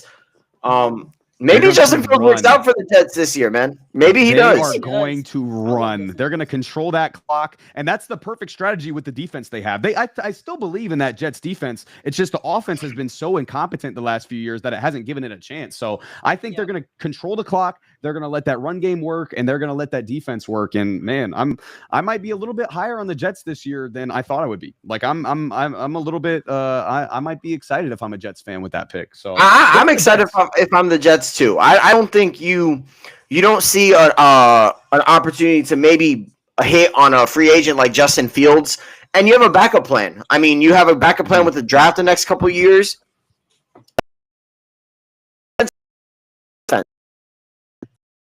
Yeah, for a very long time, the future is actually bright for the New York Jets. Bright. it is. Yeah, it's Matt, it's I thi- I much think brighter you than it might have was. Been right, buddy. Absolutely. Initially. Yeah, Much I'm bummed much a better little than it bit. was. I'm bummed a little bit that the Jets got Membu. Sammy, I'm going to say it You out wanted them loud. both. My buddy Brian, my buddy Wigsy said, "Thank you for the fins up. Loves it. Here for it. Loves that shit." I think that Membu would have been a better Dolphin. I just was 7 too far to go, or what were like in this interdivision trade as well. You're risking stuff there. Honestly, you knew that if he got past 6, he was going to go 7.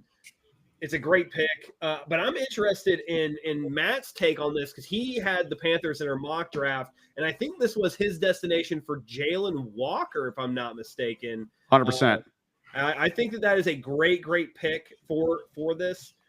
I also wouldn't mind seeing a Will Johnson or John A. Barron going there, but Yep. I have a sneaky pick for you here, Matt. What would you say, even though they just got Sanders there at tight end, but they get themselves an inline guy, someone like Tyler Warren here to pair, would not be that bad. Wouldn't be bad. I mean, the two things that the Panthers are going to pick here, it's either going to be somebody on defense. I do like Will Johnson. His comps have actually been J.C. Horn.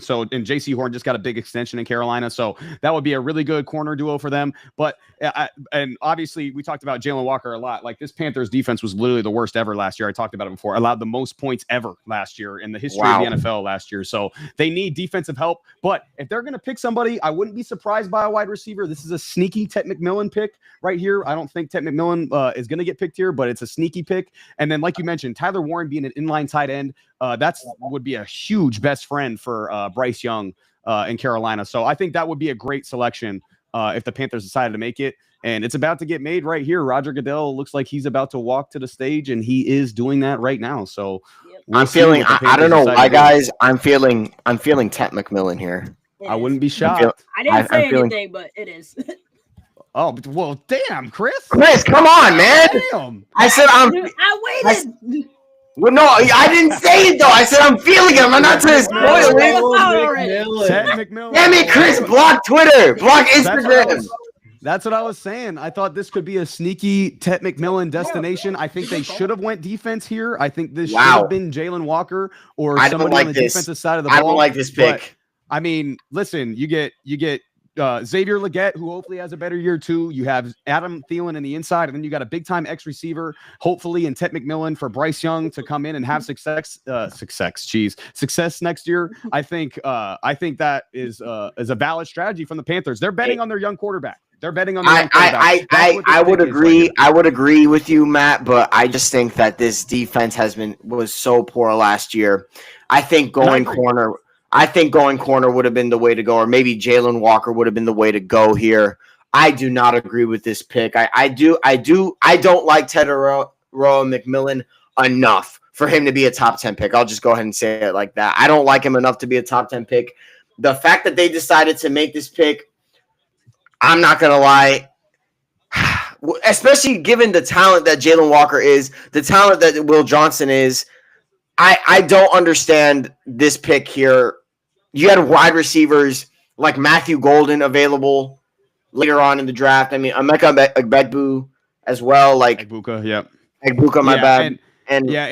And they made some additions to their defense over this offseason. They added Trayvon Merrick, they added Bobby Brown, they added Jones as well, Patrick Jones from the Vikings. Some solid moves. I like their offseason moves. It's just not good enough. They just needed more defense. I do think McMillan's going to have a nice career with Carolina. I do. I think he's a good player. I like Joe. I think Tyler Warren would have been a better pick there if they were going to go with a weapon, but they're going to ride it out with Bryce Young, and that's what it is. They want to give Bryce Young as many weapons as they can because they believe in their young quarterback. So you got to respect that from a Carolina's Panthers fan perspective. I mean, all right, well, here's the pick. The pick is already in for the Saints. They're already like sold. Yeah, and I'm guessing, I know what I said. I know what I said about the current QB Shedeur Sanders, but the fact that it went that quickly, I kind of think it is a no-brainer at this point for NOLA. Oh, man. I think they're confident in who they have here. Milroe? Happy for oh God, no. Jalen Milroe. You want to know something? If it's genuinely if Jalen Milroe gets picked over Shedeur Sanders, I will shave my head. I'll shave my head. I'll shave all this facial hair. I will look like an actual whopper. One eyebrow too. Yeah, one eyebrow and everything.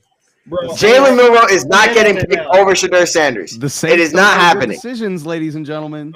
They don't make good decisions. I'm just saying. Impossible. I want you. Okay, if this is Jalen Milroe, go get the Clippers. Do it on stream. You won't. Absolutely not. Come on, I will. Come on, Milroe. For anybody who's watching this and confused, by the way, we did our mock draft, and I said Jalen Milroe was going to go 9th overall to the Saints because Kellen Moore has the Eagles connection. His last quarterback was named Jalen, and he was from Alabama, and his strength was running and not throwing. Now another quarterback named Jalen running. This would be spitting on Shedeur Sanders' face. Literally, if Jalen Milroe gets picked over Sanders, it would literally just be like Sammy catching strays. Exactly, Sammy, like spitting in his face. Sammy, your beard just caught us. Damn, your beard is catching strays, dog. Catching strays in the chat. My boy, that teenage like Depp. You know what? I'm not gonna lie. I said facial hair. I never said it was a thick, like crazy beard or anything. I said facial hair, and it's there, buddy. All right. He looking like Johnny Depp, Pirates of the Caribbean. The man who commented that has a Viking beard down to about here. So I'm just being honest. I'm sorry I don't braid my goatee like you do with your beard. All right, I don't do that. Sammy's rattled. Oh man, I am rattled, bro. That kind of shook me to my core. Leave me and my face. Walk around. You can tell he's who is that, Shedeur? Yeah, he is. By the way, that stat that's on the screen right now for those watching, the Saints haven't drafted a first-round quarterback since Archie Manning in 1971, ladies and gentlemen. Wow. It's been 54 years since the Saints drafted a quarterback in the first round, and it might be a quarterback here. I know if I'm a Saints fan, I am not rooting for a quarterback here. I'd rather just tank this season, write it out with Spencer Rattler. But I think it's going to be a quarterback here. It might be Shedeur Sanders, and who knows? Maybe it's Jalen Milroe. Who knows? Bro. Jalen Milroe better not be a Saint now. He better Saints not be do a dumb Saint. shit. I'm telling you. Oh man, bro. I'm telling you. Here comes this Goodell. This is the most obvious pick. This is pretty obvious, chat. Here comes Goodell. I don't know if it's that obvious. Here he is. He's announcing it. Who do the They are Saints very pick? excited Oh about it. my goodness. Wow. Yeah. Kelvin Wow. Banks Jr. is a New Orleans Wow. Saint, and that is the smartest thing they've done in a long time in New Orleans. That Wow. right Keep it there inside, right? is- well, what I think they're going to Need a do guard. is they're going to move. They might move Fuaga to right tackle because Ryan Ramczyk just retired, their longtime right tackle. So they might. You move want to know Fuaga, what? who's That he's a actually more- makes a lot of sense. Guys, he's a I think he's a my more- hot take of Shadur Sanders might actually stand. It might actually stand, man. this I don't think it is, but anyways, this move for Kelvin Banks from the Saints, I think they're going to have Banks play left tackle. I think they believe that he's a true left tackle, and I think they're going to move Fuaga, who has kind of the Will Campbell syndrome of having a little bit shorter arms. They'll either move him inside or they'll move him to right tackle to protect whoever the hell their quarterback's going to be. I think because apparently Derek Carr this is not good. hurt, is not actually hurt. He just doesn't want to be there. Yeah. But I think they're going to go with Spencer Spencer Rattler next year. He's going to be the quarterback. So I love that Probably. pick. I didn't think it was going to happen, but I love that pick for the New Orleans Saints. That's a great pick for the And Saints. this is again why It's a good Patriots pick. was so important because look at the little run now. All the basically your best three essentially that they had are gone. So if you would have waited till 10, you would have been screwed. Now the Bears, I would imagine, are a little like confused at what they're gonna do. I mean, I think they were. This could be Tyler Warren here. I'm not surprised if this is Tyler Warren. I think well, this they could made easily. the pick already, and I think it could be potentially Tyler Warren here. But I think mean, they- I'm shocked. they- I know it's a smart move. But man, I'm really surprised they didn't go with Shadur Sanders there. I I'm am really too. surprised. I think I'm very that means. surprised. I think that means the Steelers at 21 are going to be able to just sit there and draft Shadur Sanders. I think that's what. Yeah, that I don't means. think anybody else. I think the Steelers are the last option, and if he doesn't get picked there, then it's not happening. I could see the Rams also. Chris, you're making a face. Don't say who it is. Because I think this could be Tyler Warren. This could be a defensive player. I would like Nick Amanwari a lot with the Bears here, even though it's 10. This might be a little bit early for him, but a freak of nature like him, I would like that as well. Or maybe they reach for Amari and Hampton here. Maybe they like Amari and Hampton. They could go 10 for Amari and Hampton. We'll see. I could see this being a running back. They need a running back in Chicago. DeAndre Swift is not the guy. So But Omari and Hampton, they can wait on Omari and Hampton though. I don't know if they believe that. I think they think that someone like Denver could trade up. I think Dallas might take him. I think that the running back class is too stacked to reach on a running back, though. That's just my. That's what I'm saying. I do too. I agree with that, but I'm saying what they could do here. I think it could be Tyler Warren. I think it could be Amari and Hampton here. I think those are two weapons for that offense. They want to surround Caleb Williams with weapons. They did that with the offensive line already. They have a really good interior offensive line. They have a good right tackle. I don't know if there's another left tackle on the board that's worthy of getting taken here with the 10th overall pick. No, But I think it's either Tyler Warren here. I think they probably should go defense, but I think it could be Tyler Warren. It could be Amari and Hampton here at 10. You would think that they would look to upgrade their defense because of how much they put into, kind of like opposite of what the Patriots did, right? Like the Patriots went all defense, so your first move was the offense. You would think that they would be doing the same, just vice versa. What are these? Anybody know what these blonde chicks are talking about right now? I don't know, and I don't really care. Anybody know? It's the schedule release. I'm not typing the schedule release May 14th, so you'll find out where your team's playing on May 14th. Every game revealed May 14th. But if it's anything like last year, you're going to get leaks on the 10th. You're going to get leaks on the 8th. You're going to get leaks on the fucking 12th. You're going to hear all the games by the time the 14th actually comes around because that's how they fucking do it. So I mean, this would be cool though if it didn't already say like Bears pick is in. Like I'm not like even if something interesting was going on here, like I'm not interested because I want to know who the Bears pick. Professional stall job. Yeah, this is crazy. I think the Bears go defensive player here. I think they should. I think that's where they should go. I don't think they go running back here. I think they go defensive player.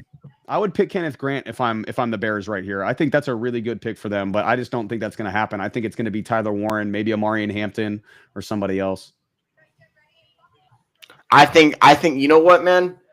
I don't think they're going to go corner here. I think Jalen Walker might be the pick right here, guys. I'm going to go ahead and put my chip in there.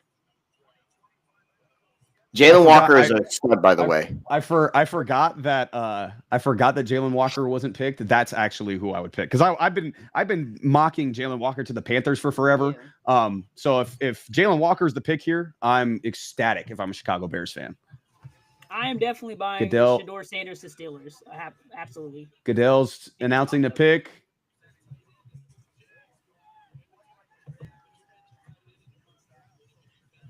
Oh, never mind. No, he's talking about Steve McMichael, R.I.P. May he rest in peace, man. R.I.P. Man, this is an interesting pick because the Bears have put themselves in a really good position this offseason where they don't have to really pick anything if they don't want to, but they're kind of picking from a position of power here. So They are. Ironically, after the season they had, this is a pretty good position. They are in a position of power, given the fact that they got a fantastic head coaching hire. So fantastic head coach. They brought in offensive line, three really good interior offensive linemen, and they've got a really good right tackle in Darnell Wright. So I think they could upgrade their left tackle. I think they like Braxton Jones. They won't do that. So I think this is either going to be Tyler Warren here, maybe Amarian Hampton, or defense. We'll see. I don't think they need. I think I think Ben Johnson can find a tight end later in the draft. I definitely think I don't see it not being either Jalen Walker or Will Johnson here. Yeah, I agree. I don't see how it's not. I think a Harold Fannin Jr. in a Bears uniform that would be nice. Absolutely fire. 10th overall. Wow. Colston Loveland, bro. Oh, they went with Loveland. Wow. Oh, they went with Loveland. That's crazy. Wow. That was my exact thought process. I'm like, holy shit. Wow. Crazy. Yeah. Wow. I mean, listen, Loveland, he might be the best receiving tight. He's probably the best receiving tight end in the draft. Like he can run all sorts of routes. He's 6'6", 245. Next to Kmet, though. This guy's a monster. Kmet's not going to play anymore. No, they're not playing Cole Kmet with Colston Loveland now. Like you don't pick Colston Loveland 10th overall and not play him. But I mean, Loveland. I don't know. Tyler Warren. They did run two tight end sets a lot in Detroit. They did run 22 personnel a lot in Detroit, so I wouldn't be surprised if Cole Kmet stays. My question is why not Tyler Warren over Loveland? Now, if Warren wasn't Ben on the Johnson board, must got then a I plan. can understand it. I think he's picking the receiver with the tight end with high receiving upside. I think he really wants to get. I think he really wants Caleb Johnson to have weapons everywhere. I mean, much like last year, but with better play calling. But he's definitely he's not a all around tight end that's going to be able to block for you. So you're going to hope that there's some extra hands there. Oh, and I think the pick here for San Francisco is easy. I think this is an easy pick for San Francisco. You know they're going to. Are you getting Johnson? I think. Well, actually, maybe they could pick either of these players, and it's obvious. I think if it's not Jalen Walker, it's Will Johnson. I think you win either way if you're San Francisco, but it's. Yeah, I have a feeling since Dre Greenlaw left, and they're kind of having a void at linebacker. Have Fred Warner's successor come in early, and have Jalen Walker. I wouldn't be mad at that. Yeah, or maybe given Jalen Walker's a little bit different type of player though, because Jalen Walker plays much more on the edge. They were going for linebacker. It'd be that is true. Yeah, that is true. So maybe Will Johnson's more of a. I think cornerback then Will Johnson is probably a better. I think Will Johnson or Jahdae Barron would be a good pick here. I actually would not be surprised at all if they go like a Walter Nolan, Kenneth Grant to kind of fill in on the interior part of that defensive line a little bit. They lost some people there. I just got a scoop as well about who's the pick here. It's a corner. Oh, is it Maxwell Hairston? Tell me Maxwell Hairston made it to the top 15. I think this could be Jahdae Barron here, ladies and gentlemen. I think it could. Wow, really? This has been getting mocked for a long time. This pick has been getting mocked for a long time. I think it could. But wow, really over Will Johnson? Will Johnson's got injury concerns. People are worried about Will Johnson's hips and his feet. Yeah, they're worried about that a little bit. So I like Barron as a player. I think Will Johnson's the best corner in the draft. I'm with you, Sammy. But Barron's a good player too. So I wouldn't be shocked especially the Niners having all the injuries they've had. Like bringing in another guy who's got injury concerns is probably like they don't want to do that. Like let's pick the guy who is more likely to stay healthy.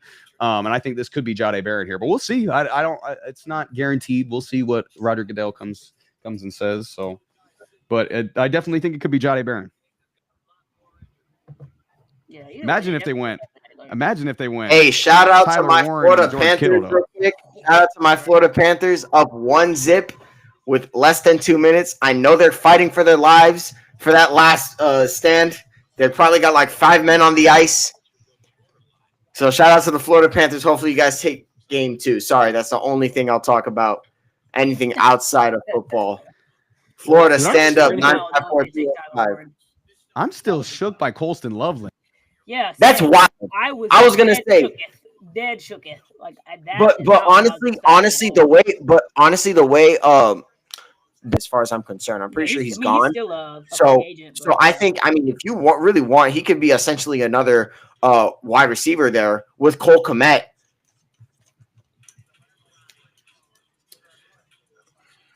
You're muted, buddy. You're muted, I think, Matt. I think you might be muted there. Or he broke his mic finally. Or your mic broke. He's been moving that fucking thing around for the last hour and a half.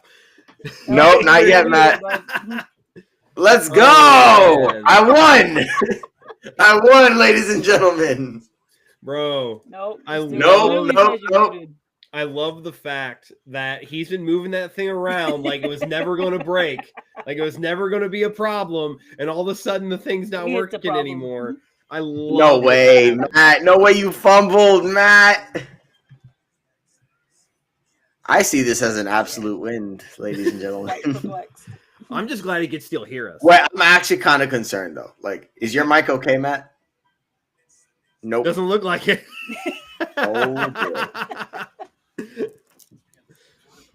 Oh, man. No, I did like Loveland, though. It's just I really thought Loveland was going to be maybe more down in, like, the bottoms, like in the 20s area. I didn't think he was going to be going that high. Like, I'm not going to lie. Going that high when Tyler Warren has been, like, damn, very coveted. Strays in the chat now. No, we all won. Oh, that's wild. Come on, Christian. Poor man. He can't even defend himself. Matt said, ouch, bro. Right now. Oh, man. Oh, and go.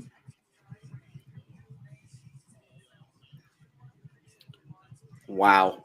I mean, the first tight end selected being being a Colston Loveland. Yeah. I would not have predicted that, man. Nope, me either.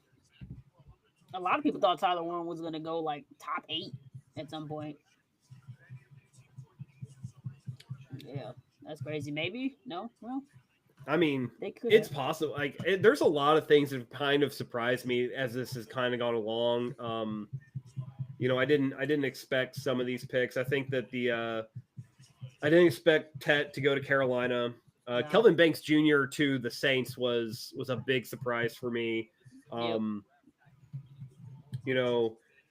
Ashton Jeanty to Vegas, I get it. I'm not a fan, realistically. I think that there were some better options for the Raiders and the Panthers just because of the depth at both the wide receiver and the running back position in the later rounds. I mean, I've talked about it in depth with how I think Tetairoa McMillan realistically isn't anything special. He's exactly what you would expect, and you see from later rounds, right? You see, we have Jaden Higgins, who's probably going to go in the top 45. You have Savion Williams, who's of a similar mold, a little faster and physical. Yeah. Pat Bryant is there. I mean, there's tons of big-bodied X-wide receivers in this draft, and I don't see the point of getting a guy like Tet when you're talking top 10. Yeah, agreed. Here we go. Let's see if it works. Thanks for that. You are faster. I'm proud of myself. Thank you. Matt, you good? Nope. No, he's not.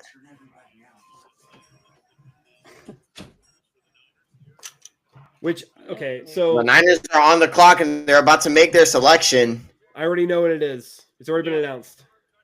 Yep. Here we go. It's already been announced. You're behind. Wow. You know what? Wow, really? Yes. Yes. Wow, Michael Williams. You know I like what? that pick. I'm not surprised he was getting a lot of rave. Yep. They needed it. He was getting a lot of rave throughout this All right. entire draft cycle. And honestly, with the injury concerns for Nick Bosa constantly, this doesn't surprise me either. Wow, the Cowboys have a decision to make. I thought the Cowboys would have gotten Michael Williams here, but I think this is a done deal. This is a done deal. Jahdae Barron stays in Texas. I think this is a Jerry Jones typical move. Keep a Texas boy in Texas. Keep doing Texas things. Jahdae Barron. we'll see, man. Chris is face. Chris already has it. We're gonna hold Chris. Don't say a damn word. Don't say a damn word, Chris. Oh my! Yep. I'm just gonna sit here. I'm gonna let y'all. Chris already has the scoop. We're about to react to it live now. Stay tuned, Matt. I'm gonna let y'all react. I ain't saying shit. Matt, come on. You gotta make something happen. You're muted now. You're muted, by the way. Oh, it doesn't matter. If you can't tell what he's saying, Sammy, he's saying "fuck you." Yeah, I read his lips, man. It was pretty obvious. It was pretty obvious what he was saying. Check the computer, Matt. Is the computer registering the mic? What are the Cowboys gonna go with here? This is very interesting. The computer. Have you tried that? Have you tried unplugging and plugging it back in? That would have been a great start for Matt for sure. How about now? Can you hear me? Yeah, you're back. Yeah. Jeez. You're back. It's not on that mic, but we hear you. You're not hearing me through this one? Oh, now I can hear him. Yeah, I can hear you. What the hell? Now, wait, Matt, speak. Are you coming through your earbuds, dog? I'm speaking. Yeah. Hey, yeah, there he is. There he is. Maybe you gotta turn it up. What the shit? Did y'all see it? Did it come out yet? What the fuck just happened? Right. They picked Shador? Fuck exactly. No, they picked Tyler Booker, guard, Alabama. Oh my God, they picked a guard, dude. You could have got. Oh my gosh. Wow. That's terrible. Well, we went What through the having the heck? worst pick of the draft to the Dallas Cowboys. Oh my taking the gosh. worst pick of the draft. Yo, Miami has the opportunity. Yo, I'm okay with anything that they pick here. Everybody that I want is You're a. picking anybody that you want. I guarantee. Dude. Oh my Tyler gosh. Booker What the heck was the Cowboys thinking? Wow. Wow. Holy shit. He's hyped. Look at him. Oh my gosh. That man. He's huge. That's a big ass dude running down. Well, he just Look, got a I massive don't want to payday. disrespect. I don't want to disrespect Tyler Booker. I really don't. And I do understand that.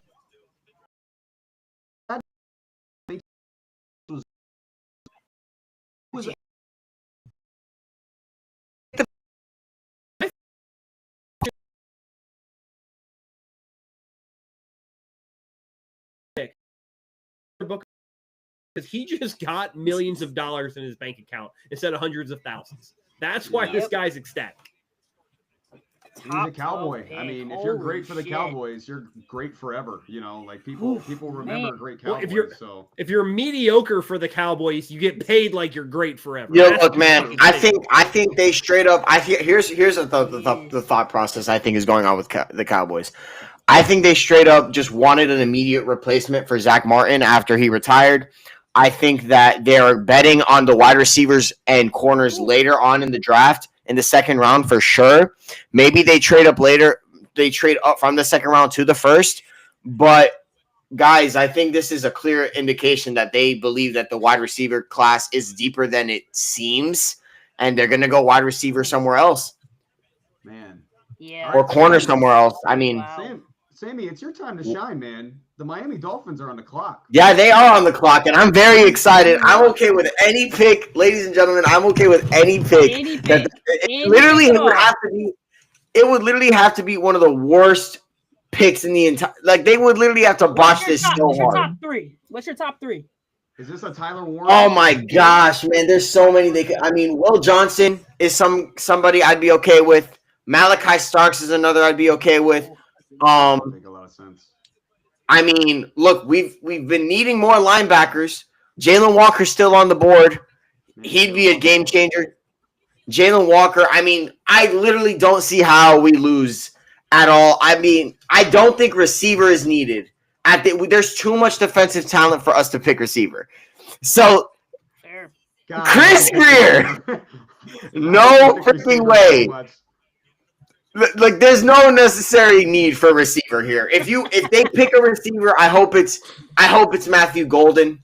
If they do pick a receiver, but I don't think it is. I think they go any of the 3 defensive players that I just mentioned. I mean, I don't know what they're thinking. Or maybe, amen. Tyler Warren. I was gonna say is another pick that I'd be okay with. Tyler Warren's still on the board, so he could be I think a Josh Simmons Dolphin. or a Gray Zabel here would not be bad either.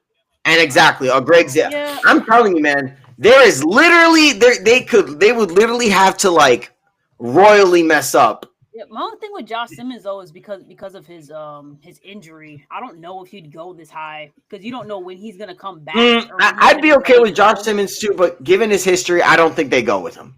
Yeah, He'd be the guy that I least want. Josh Simmons. People talk about Josh Simmons and his level of talent. They were talking about him as the best pass protector in the draft before he got hurt. So Yeah. he's an extremely talented player who could easily would have been in this conversation if he didn't get hurt. So if they're okay with his medicals, I mean that would be a good pick. But that's gonna be a key factor is his medical. Yeah. Yeah, I think I would be super interested in Tyler Warren here. Like, if Tyler Warren doesn't go here, I guarantee, like, I will write in Tyler Warren to the Colts if he doesn't go here. Like, Tyler Warren. Absolutely. The Colts have been needing past 14.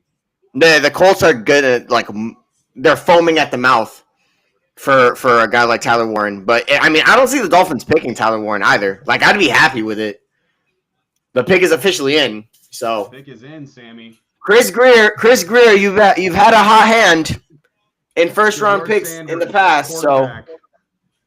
Shedeur Sanders, quarterback. Shedeur Sanders, you know how they would literally burn down all of Miami Gardens if that happens, bro. All of the 954 and the 305 would literally raid. And you'd be right there with them. Oh yeah, 1000% with my pitchfork and everything. Okay, I'll make this very interesting. So many things would be said at that rally that I would never say. I mean, like you said, the Dolphins, they could go a bunch of different directions here. I would really like Gray Zabel here. I would like Gray Zabel a lot. He's such a versatile offensive lineman. You can play him inside. He's probably not best suited to play left tackle. He'd be a lot. Actually, he'd probably be a better left tackle since Tua's a left-handed quarterback.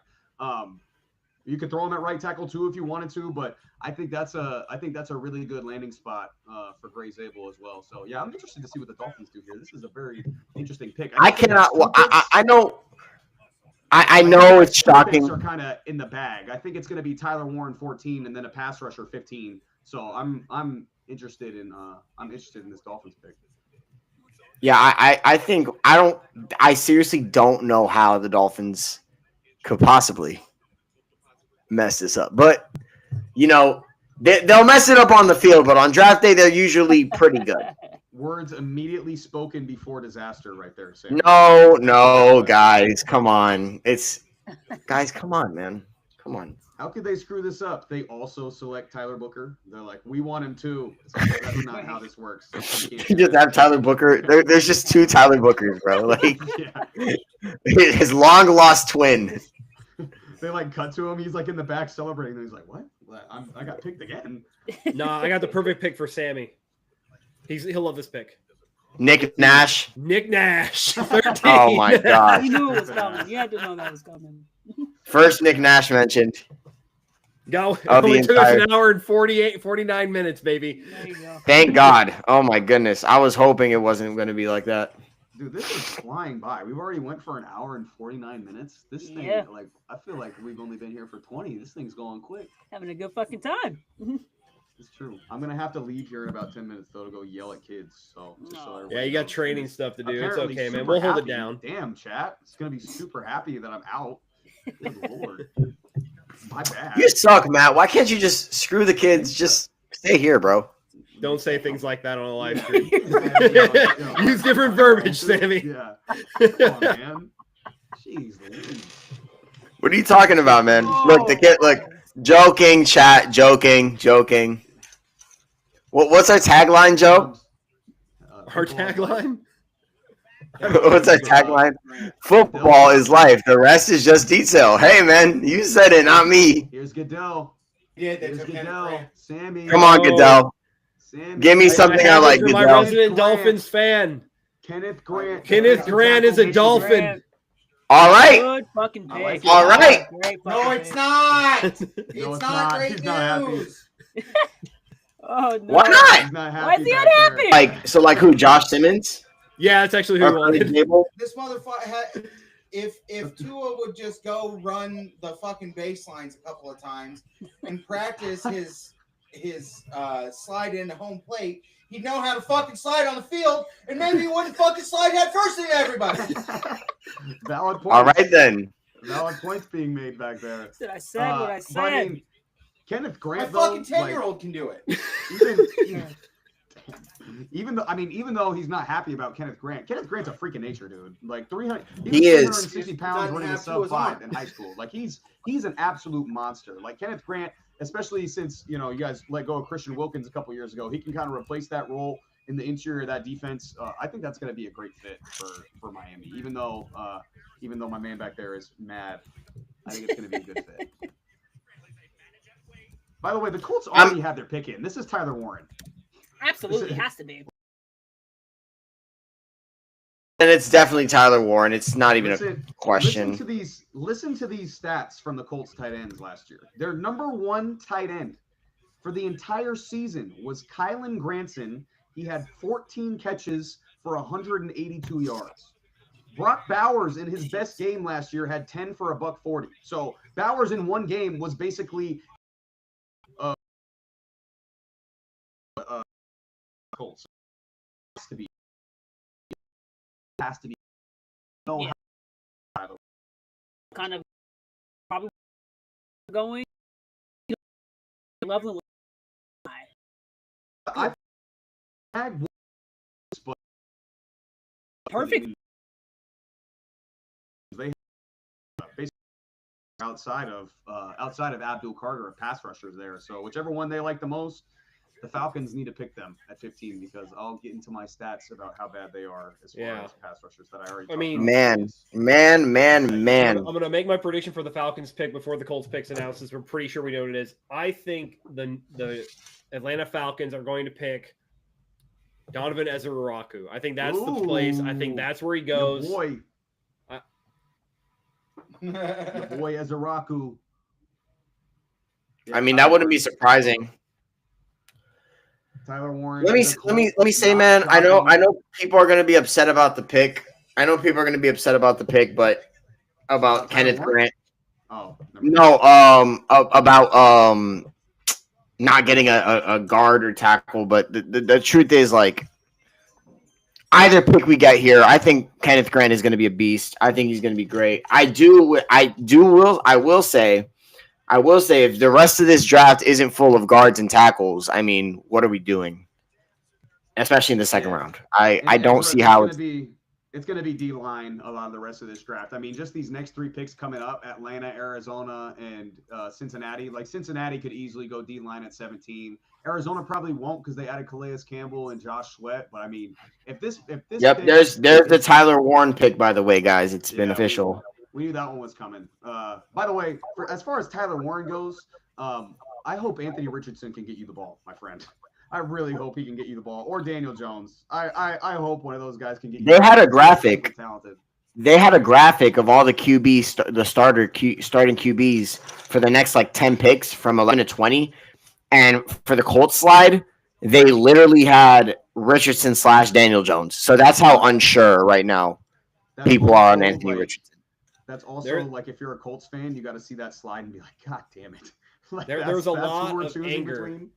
Yeah. Coming in for this Dolphins. And by the way, can I say this about AR? Can I say this about Anthony Richardson for a second? A top 5 pick that everybody and their mother was literally raving about his tangibles. And it was mind-boggling to me because literally we had a guy in Zach Wilson who everybody raved about his tangibles, but didn't really produce that well at BYU against elite talent. And what ended up happening was he became what he is now, which is a career backup. AR5. That's why I thought Milroe would go early too. Like this guy, AR, it was literally, but look at his intangibles. Oh, look at the way he throws. Look at his oh my goodness, we are falling for the same exact trap that you're falling for in another. And I don't understand that.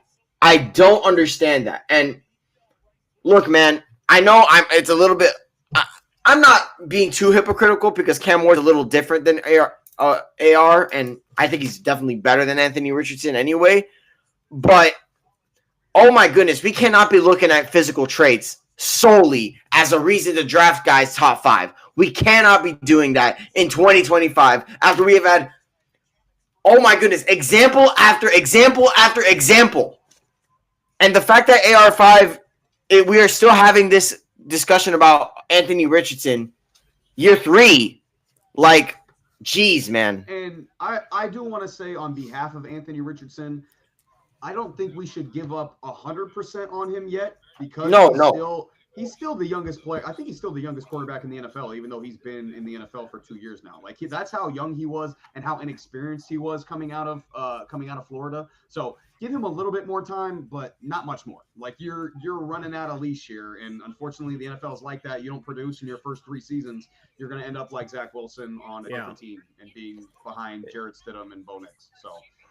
It's kind of funny, so when that draft was happening, I have a friend of mine who is a Florida Gators fan, and I asked him what he thought about AR-15 and all the hype he was getting. He goes, everyone wants to say he's the next Cam Newton. He's not as fast as Cam, he's not as big as Cam, and he's less accurate. Like, you're not getting what you think you're getting. You're seeing he's like, he pretty much compared him to clickbait. He's like, you're not getting that. That's not who he's ever going to be.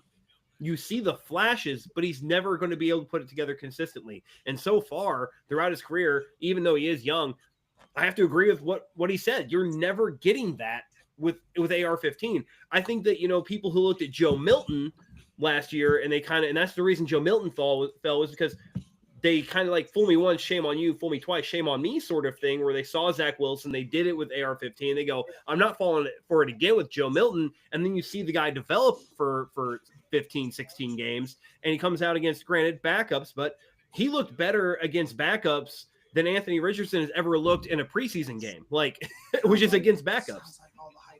100%. And again, that's why I thought Jalen Milroe had the potential to go in the top 10 of this draft because of those tangibles and the speed and the big time deep ball that he has, So again, some team in the top 10 whose quarterback needy takes a chance, but obviously they thought better of it. Thank God for them. They thought better of it. And we're now on this 15th pick where, again, the Atlanta Falcons here at 15, this has to be an edge rusher. And I'm going to tell you guys why, because I talked about this on a previous episode as far as the Atlanta Falcons. They haven't had an edge rusher over 10 sacks since Vic Beasley in the Super Bowl season in 2016. It's been a decade since they had a pass rusher with 10 sacks, and it's been a half decade in 2019 with Vic Beasley as well that they had a rusher over 6.5 sacks. So I guarantee this pick is going to be an edge rusher. Now, which one is it? Is it James Pierce Jr.? Is this a team that can reach for a James Pierce Jr. with his character issues? Is it like Joe said? Is this Donovan Ezeraku, who was one of the most productive edge rushers in college football last year? Or I think this should be Jalen Walker. I've been talking about Jalen Walker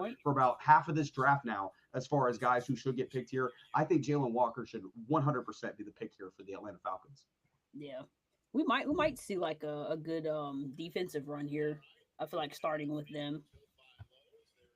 I think so too. Yeah, I think we could easily see a corner at 16. I think that could be a Will Johnson or a Jahdae Barron to the Cardinals, and then 17. Like Cincinnati, you have to draft defense at 17 if you're Cincinnati. You can't afford not to. Yeah, and then it's obviously it's on the board as well for Seattle. Although I think Seattle's going to go with Gray Zabel at 18. I think that's where they're going to end up going because they need offensive line really bad. PFF had them as one of the worst offensive linemen in football last year. So, but I think this pick for Atlanta, this has got to be an edge player here. I think it's got to be 1,000% a pass rusher. And if it's and by the way, this is a long time coming if they hit on this because they have not had an elite pass rusher in a while. They thought they were getting one with Matthew Judon, system pass rusher, much like Belichick creates over there.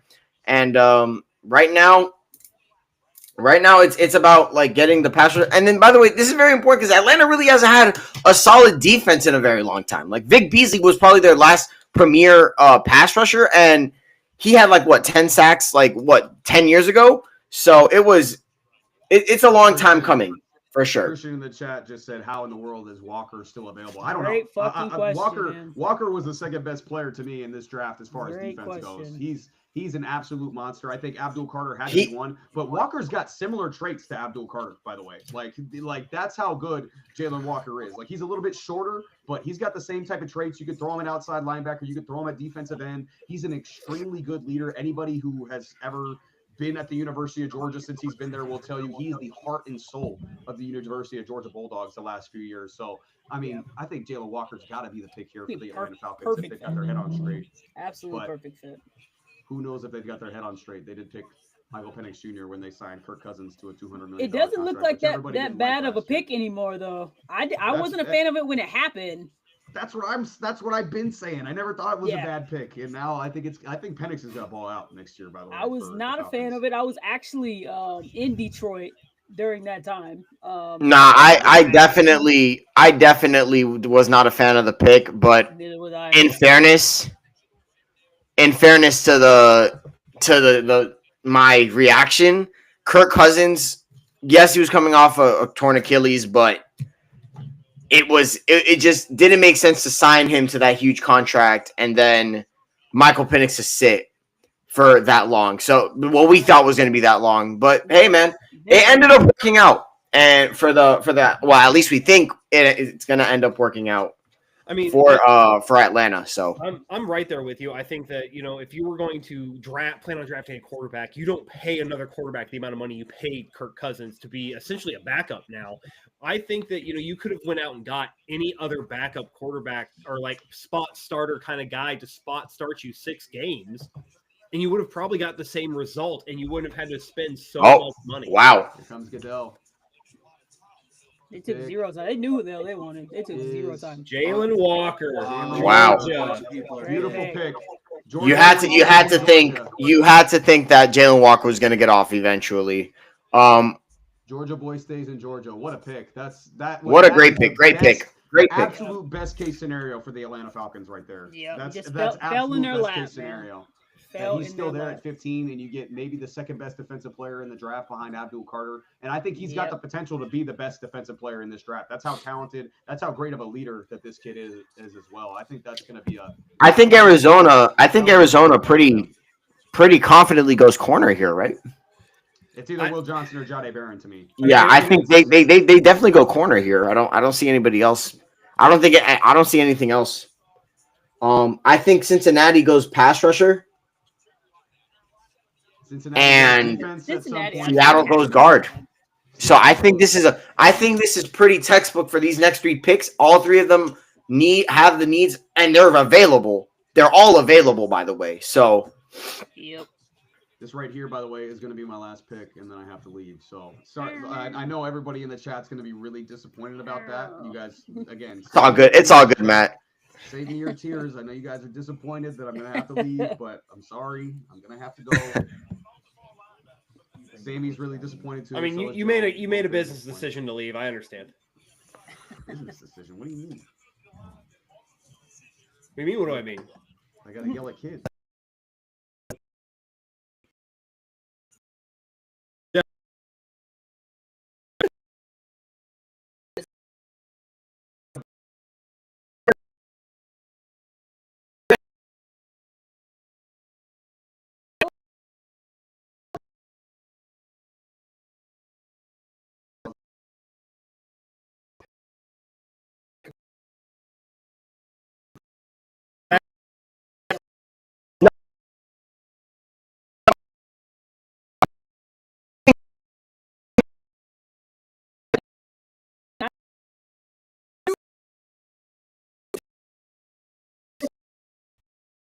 Injury history concerns me. I think he's going to drop because of it. And I wouldn't be surprised. This might be a hot take. Will Johnson may drop down to the point where like Trey Amos, Siobhan Revel, and Maxwell Hairston are possibly going ahead of him because of the injury concerns, and as well as Maxwell Harrison performed at the combine. Oh wow! Okay. That'd be a hell of a drop. I mean, Wild. Somebody at the end of the first round is going to get a hell of a corner in Will Johnson if he drops down that far. I think somebody like the Lions would have to take a chance on Will Johnson there if he ended up at 29. It would be a malpractice if they didn't take Will Johnson there. I think this is going to be Jahdae Barron right here. I agree with you guys. I think it's going to be Barron. Here comes Goodell. Oh, I know. Wow. oh. Is it Matthew Wow. Golden? Walter Nolan. Oh, Walter Nolan. Yeah. I like Wow. it. Okay. I like it. Fortifying that defensive Good line. pick. Wow. Okay. There's I thought they would for sure go corner there, but I think that although Jahdae Barron and Will Johnson are good, I think that there is another wave of corners later. I don't think the defensive tackle group stays as strong into the second and third round as it is in the first round. I think that, the Derek Harmon, Walter Nolan, Kenneth Grant, Mason Graham, those guys are your top tier defensive tackles. I think that there isn't as much of a fall off at the cornerback group, and that's what made them choose Walter Nolan here. That makes sense. yeah, honestly, this defensive tackle class super stacked. I'm not surprised that they decided to go with the upside there. Great. Honestly, I'm thinking about it now, and the Cardinals Nasty. corner and defensive line were probably their best bet. I thought they would go corner here. But man, Walter Nolan's a freak athlete, and I think Yep. he's a good pick. FFU said it in the chat. He's going to pair really nice with Josh Sweat and Calais Campbell, especially. Calais Campbell is going to be able to mentor Walter Nolan as well on that defensive line. Yep. I think they're setting themselves up. And they also have Baron Browning as well in Arizona, who can really rush the passer as well. So it's a really good strategy for the Arizona Cardinals. And with that being said, I have to leave. So thank you guys. This was a lot of fun. I wish I could stay for longer, but I cannot. So again, chat, save me your tears. I know you're disappointed. I have to go, but I'm leaving. So catch you guys later, and we'll get out of here. All right, man. See ya, Matt. Peace. I'm gonna miss Matt, man. Gonna miss He's him. going to leave. Okay, there he goes. I was going to say for a minute, I didn't think he was going to leave. Yeah, He's he's going to sit there. Shit. Like, no, I'm gonna just chill. all right. So the Bengals are on the clock. Corner, right? I mean, the defense corner. I mean, is there anywhere else they need to go? I think corner's obvious here. Corner or pass rusher. But Will Johnson and Jahdae Barron are both available. I don't think they'll be available past the first round. I do think that KCN. I think Mike Green, Donovan Ezra, James Pierce Jr. could be a pick here. I think that the defensive tackle group is the same as the edge group, whereas the second wave is a little bit less. In the corners, you're going to have a chance, I think, later to give them secondary help. And, I think that they have some questions at the edge position that they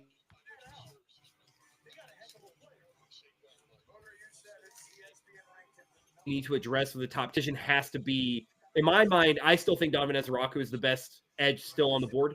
Obviously, Mike Green had a very good year. You have to take into consideration the level of competition, which I think is why Mike Green keeps falling down the board a little bit here with him playing at Marshall, right? I know that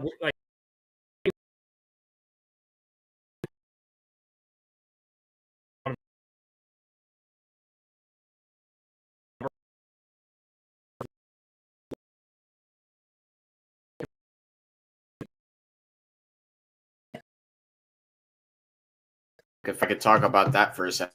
Yeah, it's been first a of all, big thing right now. They're not happy.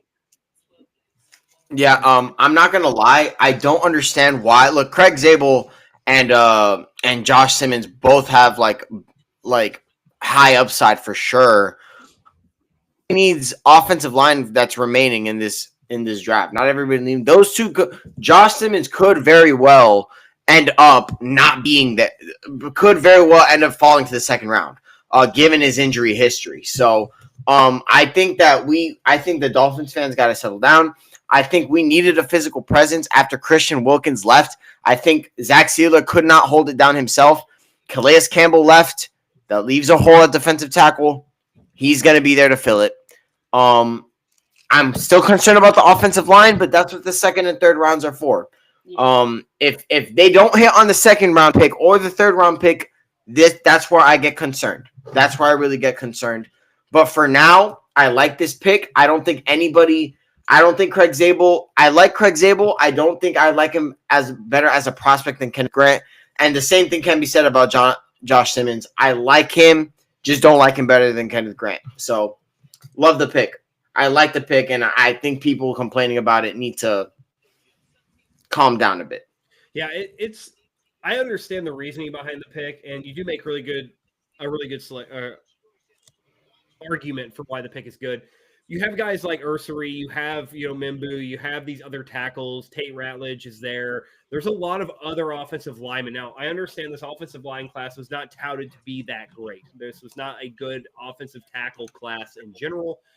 However, I do think that there is a couple of really good options that could be maybe not all pro, but solid starters, right? Top 15 kind of guys at the position and capable guys. I get the Dolphins fans' perspective, right? I get their complaint. Is the real issue you have right now, if you remind me that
Stewart pick was a little bit earlier than I would like to see it. The Cowboys, Jesus, I don't know. Jerry Jones. There were people clowning Jerry in other draft videos that I had seen.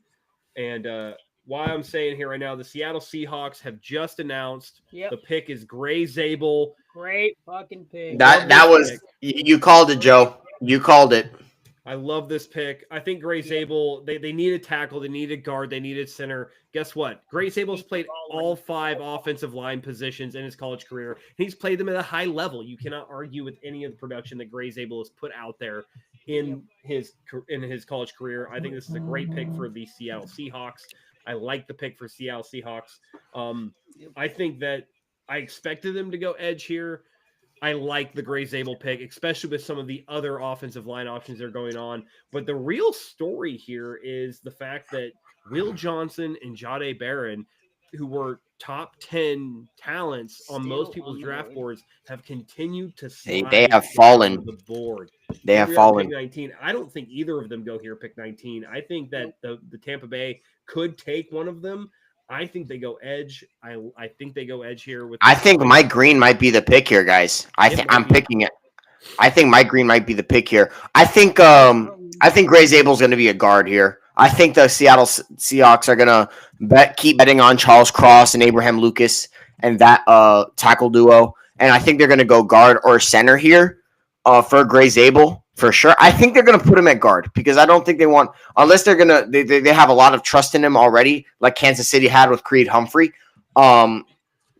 Very rarely do we see rookie centers drafted really in the first round. Honestly, I haven't seen that happen in a while. So honestly, I see it happening. I see Gray Zabel being a guard here for and being that versatile. I mean, you can move him left, you can move him right, move him center. Like this is a great pick for the Seattle Seahawks, and I think it's probably one of their better picks. I think they're going to play him, kind of feel him out a little bit here, see where he ends up playing the best, and just say, hey, where's his ceiling at? Do we feel his ceiling's the best at center, at guard, at tackle? And wherever he happens to perform the best through, rookie mini camp, through OTAs, through, the preseason, that's where he sticks and that's where he goes. And that's just what he does. He's shown to be a team first guy. He'll play any position based on need. Just throw him out there and he'll do it. So I think that they got a great team guy, a great locker room guy. And that's just the best thing they could have gotten. So I'm going to go. Probably my favorite pick of the draft so far is the Gray Zabel pick right now for the Seattle. I really do like the pick for them. Honestly, my favorite pick right now in this draft had to be favorite move was Jacksonville moving up. And I know it's a popular, it's a sexy thing to do, but I think the Jaguars needed something to get fans excited. Being pick number 5 really wasn't a place where they wanted to be. They took a swing. They decided to give away their first round pick from next year and take a swing on a generational talent like Travis Hunter. I think that is my favorite pick so far in this draft.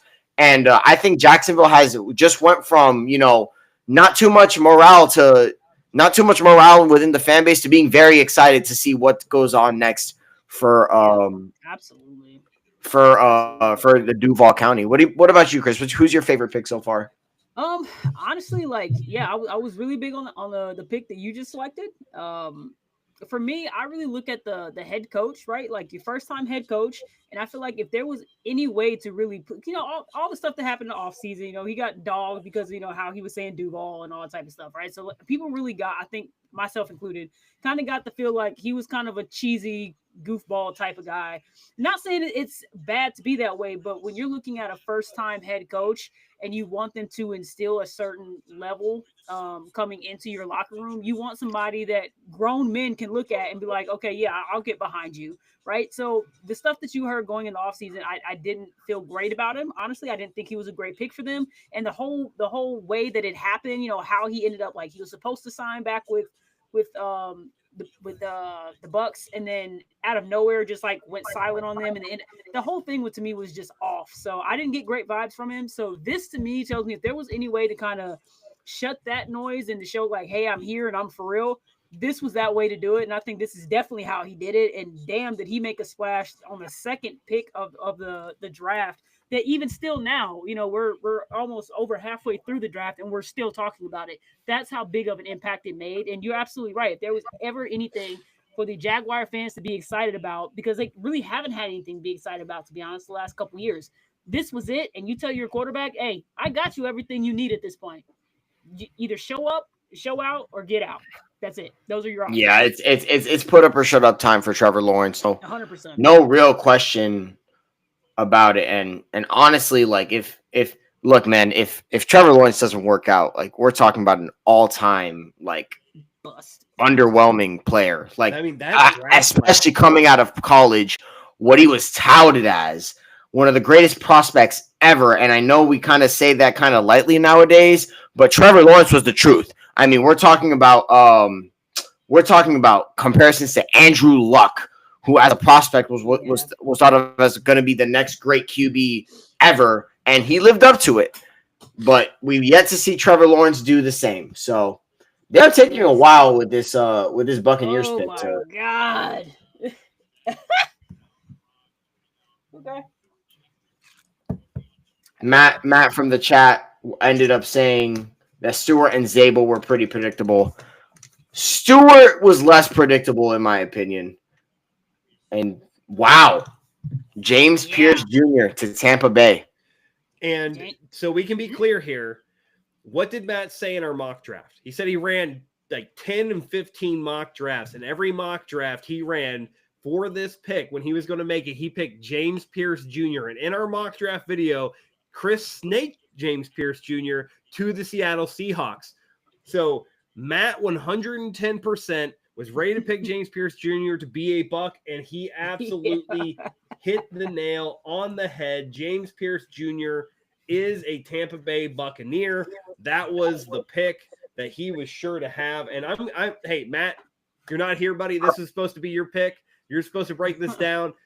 You got it right, man. You'll see it later, I guess. No, yeah. Shout out to Matt for predicting that right on the button. But Jr. That's not right. That's not. Who gave you that? Who gave you that link? That is not because they just picked Emeka Egbuka. Yeah, that's what I was like. Oh shoot! When I first saw, it, I was like, oh wow. Like, so Matt just made a prediction. Matt just made a prediction in the chat. And we thought that was the actual pick, but it was actually Emeka Egbuka. Like, wow, hold on. This changes a lot. Hold on. Wow. They didn't go. Matt gaslighting you.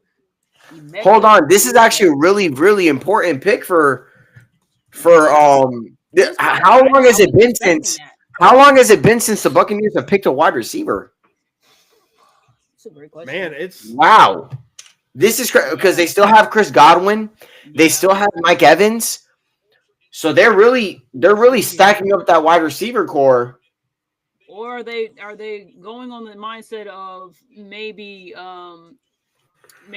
what's called isn't necessarily maybe he's not going to be ready to go, or they're like, hey, if he's not at 100%, or he's not the same guy he was talking about Chris Godwin, then do we go ahead and get his replacement now?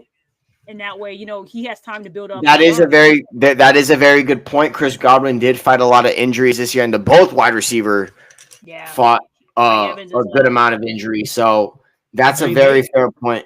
They have a lot of depth. That's still a shocking pick, though. I really thought that they would go. If anything, I thought they would go defense here. For sure. I mean, you look at the depth chart. I mean, they brought in Hassan Reddick from free agency. I would have thought they would have brought in some insurance at pass rusher given the depth of this class, but I think it's a shocking pick, but given the age concerns and injury concerns of Mike Evans and Chris Godwin, it's sort of making sense. Yeah. I thought they would have gone pass rusher here. I don't think they have a single pass rusher that I truly trust right now. Yeah, but maybe they feel the same way we felt, though. Is that like, hey, it is a deep class. We don't necessarily have to go within the first round. We could look at the second round, third round, and probably still get a premier player that would have been about the same rate. That is very true. Maybe they didn't think that Emeka Egbuka would be available later on, so they thought, you know what, why not go ahead and make the pick right now? Yeah, number 20 here. Number 20. This is going to be Denver. Now, it would shock me if they didn't go pass rusher. It would shock me if they didn't go pass rusher. I think they'll go running back. I'm gonna go bold here. Derek Harmon, you are a Bronco. Oh. That's my pick right now. I think Derek Harmon is going to be the Bronco here. They need to, like I said, I don't think the defensive tackle depth carries into the second round like some of these other positions. Okay, it doesn't. I think that the running back depth we've already talked about goes third and fourth round. The corner depth is still there, They don't really need a quarterback. Centers are can worry about later. Both of the top tier tight ends are off the board. You can deal with that in the second round, third round if you want to. I think Derek Harmon is the best player of a position of need that they have right now. I think the pick here is Derek Harmon. I'd be surprised if it's the only other person I could see it being. And this is a sneaky pick. Luther Burden. That's the only other pick I could see here. Oh, that's your boy. I think he's also it's possible that he goes first round as well. I know, Joe, he's your favorite receiver, so Best route runner, not my favorite receiver, best route runner.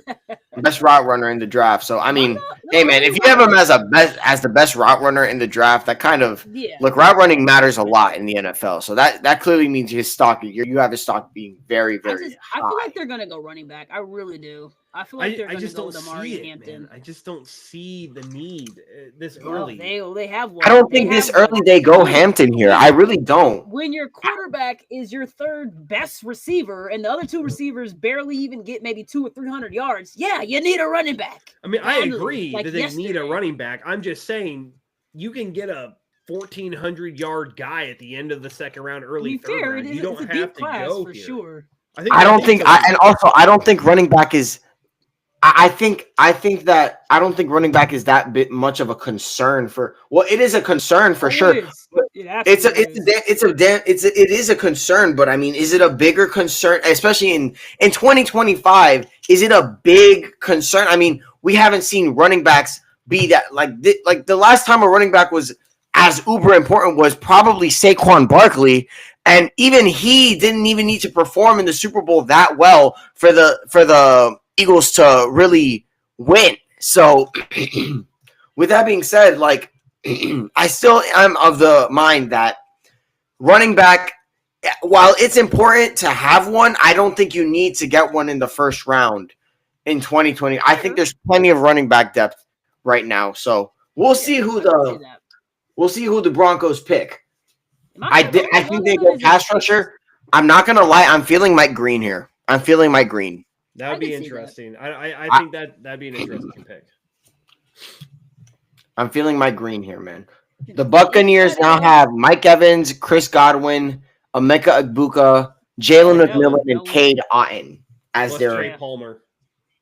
plus Trey Palmer. I think Baker Mayfield has a multitude of weapons to work They're out with. 5 wide. Just let them go to work. You don't even need a tight end anymore. Cut them all. They don't, but Cade Go on Otton tight is a ends. solid option. Cut So the running backs. You're gonna go. You know, no bat. You're just gonna go fucking empty backfield, 5 wide. Go. Spread them out and go to work. Sounds about right. my goodness. I mean, what a draft we've had. We've had Absolutely. we've had That's interesting not bad at picks all. made, man. We haven't had any we've had some crazy shockers. I mean, there have been no corners selected so far in this draft yet. And Jedi Barron and Will Johnson were very highly regarded coming into this year's draft. And I mean, that just goes to show sometimes a little bit of injury concern or maybe some size concern, talent concern. It doesn't matter how good your tape is, because Will Johnson's tape is really good. So this injury history that they're talking about must be really important. Yeah. Although maybe the Broncos just go ahead and go corner here. Pair next to Pat Surtain, but I don't see that happening either.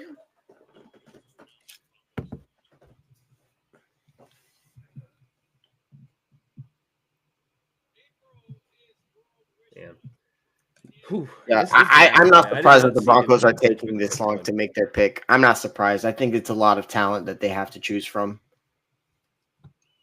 So it doesn't surprise me that this pick is taking a bit. It doesn't. The Broncos are in an interesting position. I think that. Oh, pick is in. All right, so Yep. we're gonna get it in a second. Yep. Oh, and he's out. All right, there you go. Yep. Oh, hold on. Oh, okay. So the Broncos made some calls to move up, but they picked Jedi Barron. Yep. Oh, Jedi Barron. Joe, you called it. Yep. Joe, you called it. Oh, where'd Joe go? He's right there. Yeah, he just came back. I I'm think he back. got kicked out. Joe, you called it, man. Jedi Barron got picked over Will Johnson. Something that something that that a lot of people are probably going to be very shocked about. But Will Johnson's injury history continues to lose him some money. Yep. Yep. Continues to lose him some money. Jedi Barron out of Texas. About the fact that Matthew Golden hasn't been taken yet. I'm surprised here. I mean, I am surprised as well. I think this is an easy pick for the. I think the Steelers go QB here. Yeah, They Oh, could go QB. I do actually have another surprising pick here. All right. I think this could be another spot we see a wide receiver go. I think that they lost. I agree. They lost I agree. Pickens. They have a need, and I do acknowledge the fact that the Steelers are very good at identifying wide receivers who are not highly drafted, who turn out to be very, very good wide receivers. I think that they are very good at that in general. But I could see a Matthew Golden or a Luther Burden going here. They do need a quarterback. I think quarterback is vital for them. I think that a lot of people have saw this as a Jalen Milroe, Shedeur Sanders landing spot because of the questions they have at quarterback, and they, especially the longevity. Obviously, the things I'm talking about are not right because Chris is now seeing. I didn't say shit. I didn't say. You nothing. ain't gotta say nothing. I can see it in your eyes. Oh No. man. I know things. You know things, okay. But yeah, I mean it would be a good spot for it for sure. They could definitely use it. But yeah. I just love how somehow you saw what it is, and I have 3 things up trying to track the picks, and you somehow already know. I mean, I can give you the name of the one I'm following because they've been spot on pretty much this entire time. So What it's the been said hell? through some of the quotes and stuff that I've seen. It sounds like this person is connected with an insider there, so as soon as they hear it, they send it to them. So they put it out before it's even walked out onto the stage, essentially. That's wild. Yeah, it is actually. But it's kind of funny. Man, I don't know though. It's the Steelers are a conundrum, man. I think they have all the needs they have. They could get a top player at all those positions right now. I mean, Will Johnson's on the board, Maxwell Harrison's still there. That's their quarterbacks. The second best quarterback is on the board. Both the top wide receivers are there. Marion Hampton's there for the running back position. Realistically, Josh Simmons is there for their offensive tackle if they wanted him. Mm-hmm. Yep. This is the kind of perfect storm for the Steelers when it comes down to position of need of what they really need, because the best players that they could really look at for where they're at, all of them are there. Yep. Absolutely. Yes, indeed. Man. The Jahdae Barron pick's a little. I didn't expect the Broncos to go Jahdae Barron. I'm still kind of reeling from that one, man. Oh God, what a pick! This draft is starting to get a little wild. That I can't wait for the next couple of days. I think the next couple of days are going to be a very good time. Very excited. Somebody put in that chat when they got Jahdae Barron, they asked him. They said, did what's that guy's name we were just talking about? They said, did Matthew Golden kill somebody? Why is he not being picked up? Like, that is a fair question. You're muted, Sammy.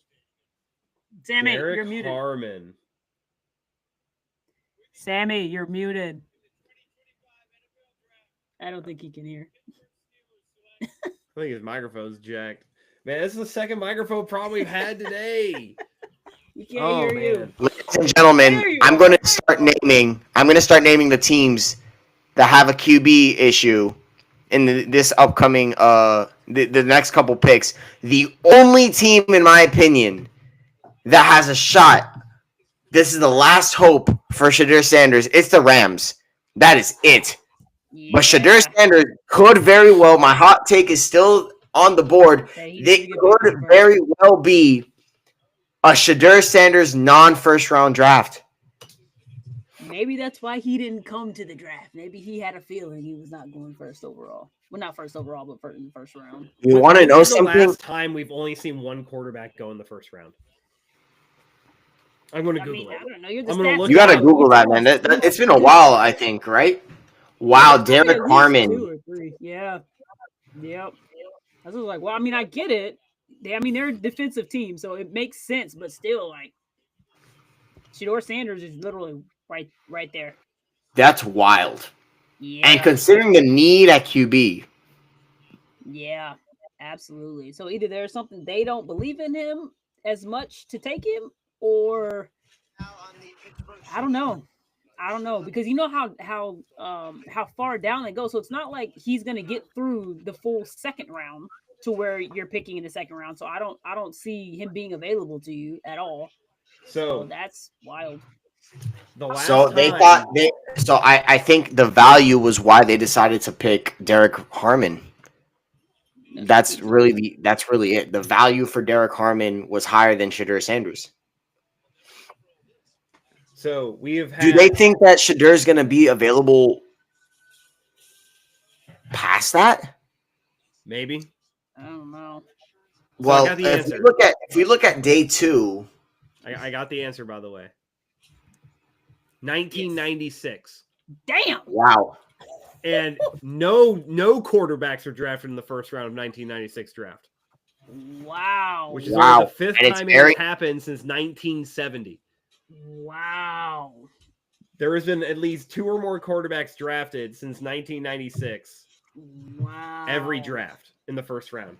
So we are possibly on the cusp of the first drafts that have only one or less quarterbacks go in the first round in almost 30 years, 29 years.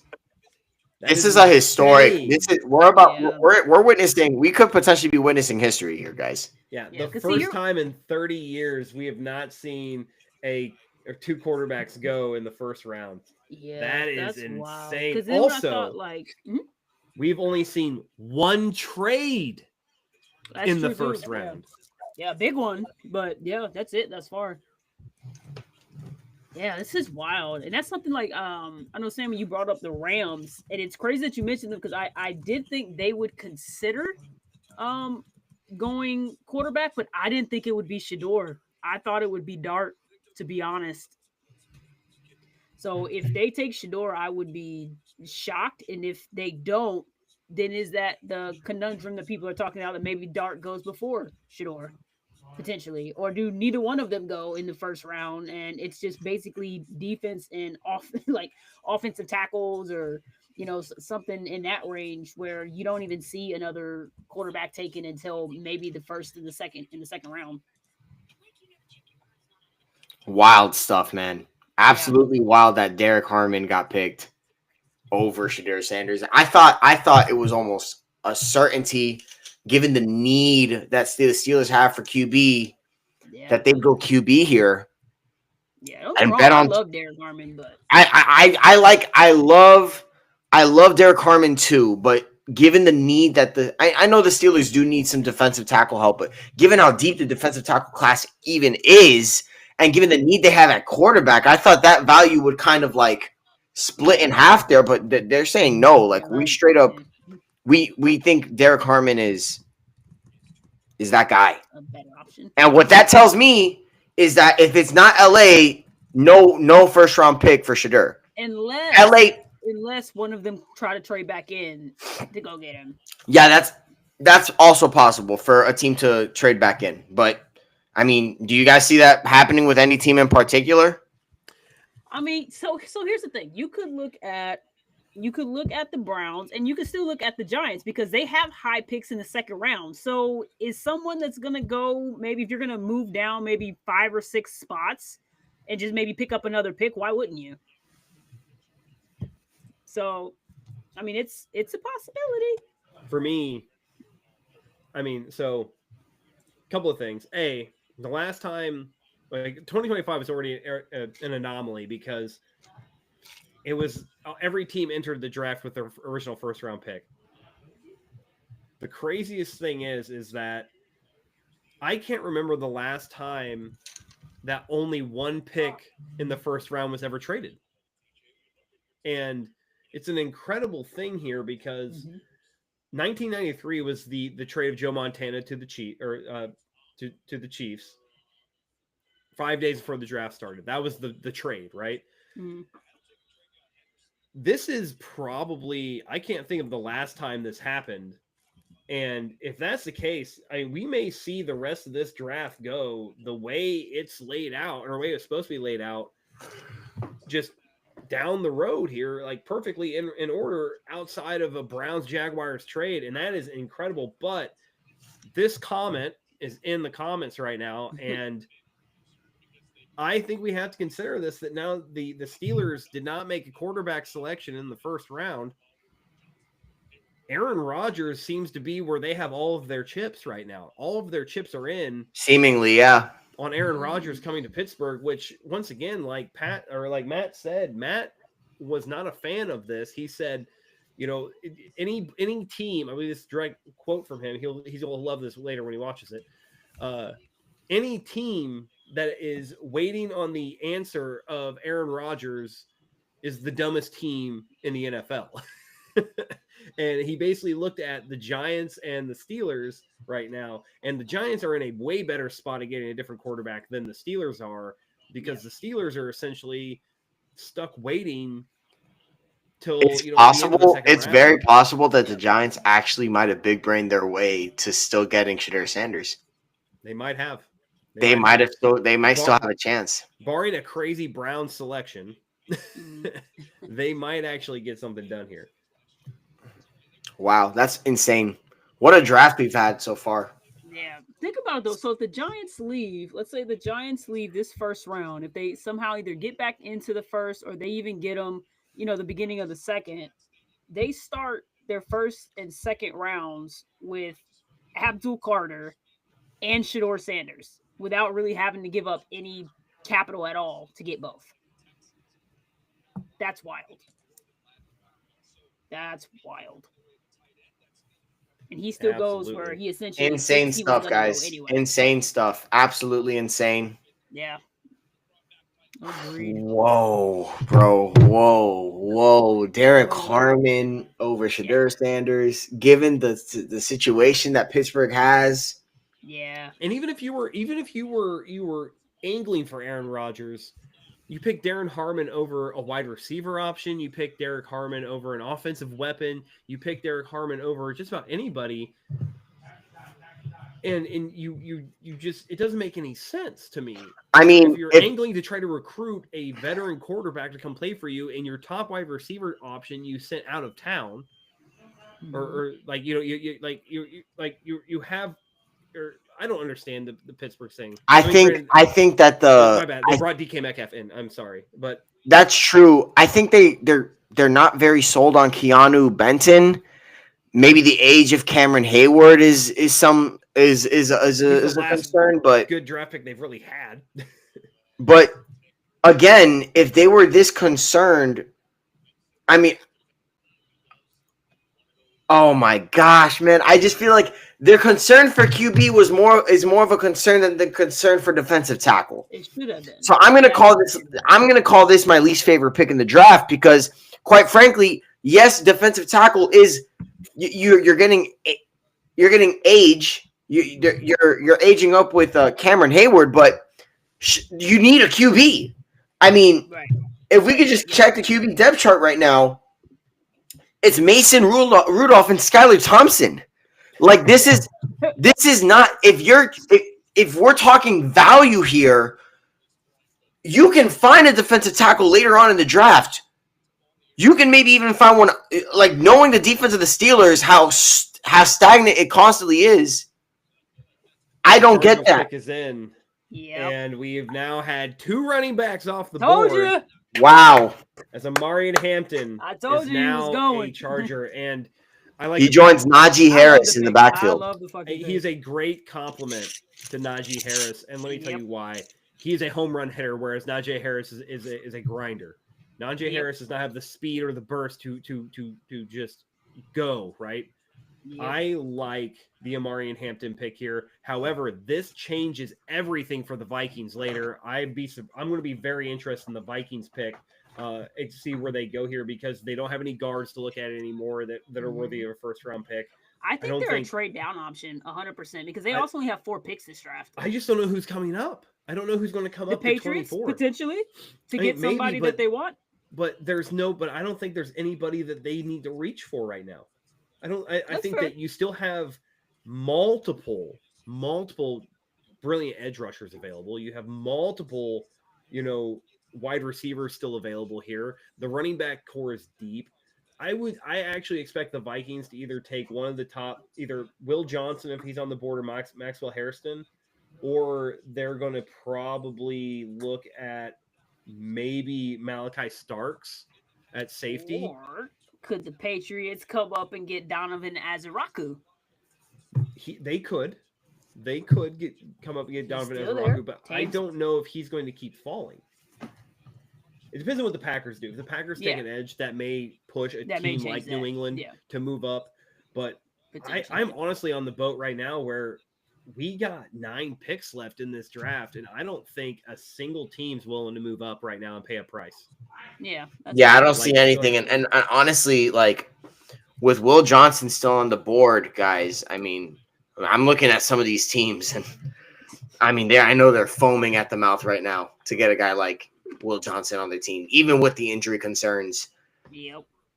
I know the Chiefs need a corner.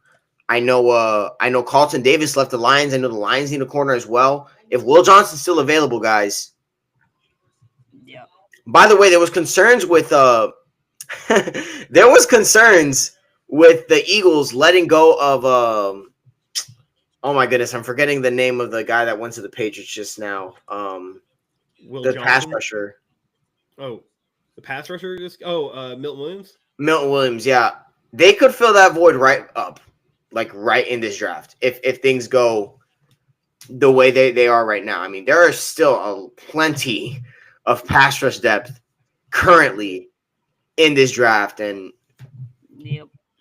This draft has been wild. I mean, we're 23 picks in, and James Pierce Jr., Mike Green, Still Donovan on. Ezuraku, just the list keeps going of first-round talent edge rushers that we thought would be off the board by now. And still, I mean, Nick Scorton's still there. Landon Jackson's still on the board. A lot of people, thought Jack Sawyer was coming up the board here as an edge rusher. They're all still available. They're all still capable of being selected, and they're all probably on someone's draft board somewhere. But I'm with Sammy. Back to the Steelers pick real quick. At least the Cowboys pick was a pick of need. You didn't need Derek Harmon. yeah, I don't see that as a need, and that's that. Maybe it's a best available idea. Maybe that's the way they looked at it. It's a best available player, and maybe that's what's kept the Steelers competitive. Maybe that's what's kept them winning seasons, is that they always pick the best available guy. I don't think that's the thing you need to do in this situation. But right. I mean, who am I to judge a coach who's never had a losing season?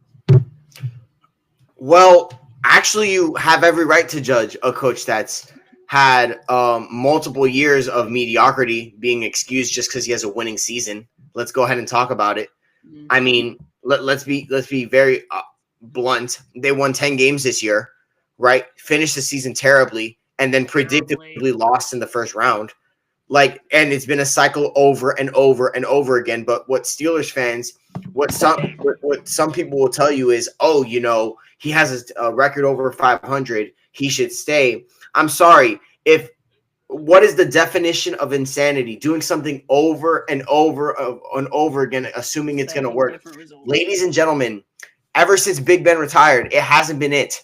And even when Big Ben was there, it's been 500, lose. Like, I seriously think that the Steelers,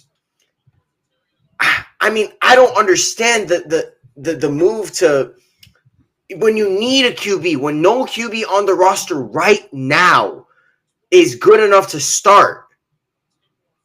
How in the world can you consider, you know what, we're going to go defensive tackle here, when Shadur Sanders is right there? Right there. Guys, mark this down. I think this is going to be an all-time blunder for the Steelers. I think that this pick right here by Derek Harmon, not saying that Derek Harmon is going to be a bad player. I think he's going to be a solid player. But if Shadur Sanders But given the value that they need, given the team need, I think this is going to be a very big blunder. Yeah, I would be kind of remiss if I didn't agree. Unbelievable, man. To be I can't honest. believe that. Yeah, that's very interesting. That's a very on point prediction for them. I'm Yeah. very excited, or very in agreement with that. The Amarian Hampton pick for the Chargers. Listen, I'm gonna go ahead and hop on this train real quick. Amarian Hampton had probably one of the most glowing reviews of a prospect I've ever seen PFF give. And if you watch the tape of Amarian Hampton, you can see why. There were concerns. He had concerns about, some of his play style, some of the things he did, ball security, things like that. But when it came to, I believe PFF's quote was, one of the most naturally gifted and athletically gifted running backs in this draft. That was the comp and the comparison and sort of the description they gave Amarian Hampton. The Chargers now get that guy, and like I said, I had Amarian Hampton going to the Vikings. I thought that was his destination, even though they re-signed, which I don't agree with, Aaron Jones. I don't like the Aaron Jones re-signing. He was tied for the league lead in fumbles lost, in an offense that literally, if you look at how it performed, he was holding it back. And they re-signed him to a rather large deal for an aging running back who had ball security concerns. So I didn't understand that in the offseason. I understood the idea of having a veteran running back. You don't want to put all your eggs in one basket of, bringing a rookie running back in when you're trying to get your brand new quarterback who's coming off of a major injury into the league. I understand why you did it. I don't agree with it. But now you have a really big, idea or thing here where you have to start looking at it. And ESPN currently has their needs as corner, offensive guard, which I don't think they take, defensive tackle. I think that's out the window right now until later rounds. Safety, Malachi Starks, if he's still on the board by this next pick, or wide receiver, where you still have Luther Burden and Matthew Golden, which I think that either of those guys paired with Addison and Jettas is insane. Yeah. And would give, JJ a hell of an offensive to work with. So much like the Chargers, the Packers are getting some trade calls right now. They're getting a lot, which is why this pick is taking a bit. And I think Packers might be considering. I don't know who would right now be willing to trade up, but yeah, I think it's a battle of the teams that are going to be contending. The Chiefs, the Lions, the Eagles. I think those teams like that are trying to move up to get some of the players that they want to get. Keep an eye out for the Eagles. I think the Eagles, I wouldn't be surprised if the Eagles tried to trade up to get maybe a pass rusher that they really like maybe Mike Green. I know I've said Mike Green a lot, but even Donovan Ejuroku. I love Mike Green. That dude's still on the board, which is crazy to me. And it's crazy to me is that if you're trading up with the Packers, you're not trading up for who the Packers were going to select. You're trading up for whoever you believe the Vikings are going to pick. Yeah. And if you're looking at it from that perspective, I think this has to be, you're trying to get one of the corners here. I think you're trying to get Will Johnson or Max. Well, there's a report that came out. We have mentioned the injury history, but now it's his knee that's really been his knee, and it's causing long-term concerns. So we are talking about potentially Will Johnson slipping the first round completely right now because of long-term concerns of his knee injury. So, which is wild considering how highly touted Will Johnson has been all draft cycle long. Like we're talking about, like, we didn't see this guy leaving top 10, and now he could potentially miss out on millions if he doesn't get picked. I know he is stressing right there. I know he's stressing real hard already. He is stressing real hard, guys, if he doesn't get it. As he should be. Yeah, that's crazy. Well, the Packers may have been taking calls. However, the pick is in for the Green Bay Packers. And, got it. So they probably, whatever was offered that wasn't enough for them to move off. I think the Packers are going to do a very typical Packer thing here, where they're going to look at the talent of somebody, the raw talent of somebody, and they're going to draft them without any consideration of what. I have the pick right here. Wow. I think it's James Pierce Jr. I have the pick right here. Oh, Matthew Golden, wide receiver. out of Texas. Ooh. This is the first time since 2002 they have drafted a wide receiver Wow. in the first round. Wow. Wow. Now, Yep. this clearly shows that they are not sold on any of the receivers that they have right now currently on the roster. Yeah. I personally am a fan of this pick. I'm very high on Matthew Golden, but I know, Joe, that you're not the biggest. I just don't understand the pick. It seems like every year the Packers pick. I mean, we were literally talking in the chat. Fantasy Football University was in the chat. We were talking about it, and he goes, "Watch them add another wide receiver." And I literally said, "That's on brand for them." They're literally two things are on brand. Well, not for really, them. clearly, because since 2002 they haven't really drafted a first-round wide receiver. No, but they always draft a wide receiver. This is the first round one they have. But my thing is that they add one every year within the first 2 rounds. It seems like they're always drafting day 1, day 2 wide receivers, and they're always like, at what point do the Packers just like you do realize that since like 2001 they haven't had a good draft. They're one of the worst drafting teams per grade in the NFL because they have this habit of drafting players based on athletic capability and not tape. What their ceiling could be, not who they are. I think Matthew Golden is a good wide receiver. I think he's got the speed, he's got the intangibles, but wide receiver 1 though. He's not that guy. The Packers. I like don't my. even look happy, man. I like Matthew Golden. I really do. But if That's you're not the asking place to he be should've a went. wide, I don't think Green Bay was the place. If I don't think Green Bay was the fit, man. If he was But I picked understand. right now- But I think they really just want to hit on a wide receiver because I mean you got Christian Watson there, Dontavian Wicks. None of the wide receivers there have taken a step, and I think that concerns Green Bay. So they're going to draft another receiver and hope he sticks. And I like Matthew Golden, but is he going to stick out like a wide receiver 1? I think he's good enough to be a wide receiver 2 in this league. But as a wide receiver 1, I would have liked him better. I would have liked him better at Detroit. I think Detroit would have been a better fit in my I would opinion. have liked him better on the pick right now. Pick The 24. Vikings, maybe. I would have loved him there. I think they like Jordan Addison and Justin Jefferson just fine. But him as a wide receiver 3 would be It'd be next absolutely. level. You have a rookie quarterback. What's better than getting him a 1 wide receiver 1, 2 wide receiver 2s, and one of the best receiving tight ends in the league, and a running back who can catch the football?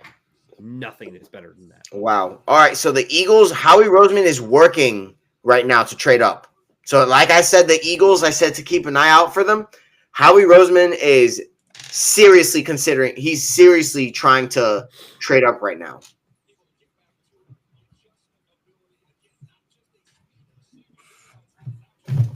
Jeez, man. Interesting. I'm surprised. This draft is crazy. This has been an insane draft, guys. We've had surprises everywhere. Yeah.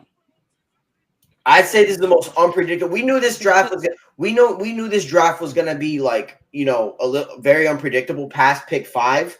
Yeah. But we've gotten trade ups to pick 2. We've gotten reaches. Big time reaches. We've gotten big time reaches. I mean, we've only had 1 corner taken off of the entire prospect list, and it wasn't the one we were thinking about. Like, Right. like it's been an utterly crazy. Yeah, it's been absolutely wild. I think Howie Roseman is trying to get the sexy pick. He's trying to get Will Johnson. I think he's been doing this for a while now. He has this tendency to get the pick, like, oh my gosh, everybody's thinking like, hey, hello, right there. And then he just swoops in and does it, and everybody calls him a genius. Which, like, I mean, he's not. Is he really a genius for picking the obvious player? I mean, if you find a way to get them when they're not really supposed to be in your range, yeah, that's a pretty good pickup. I guess, man. I don't know.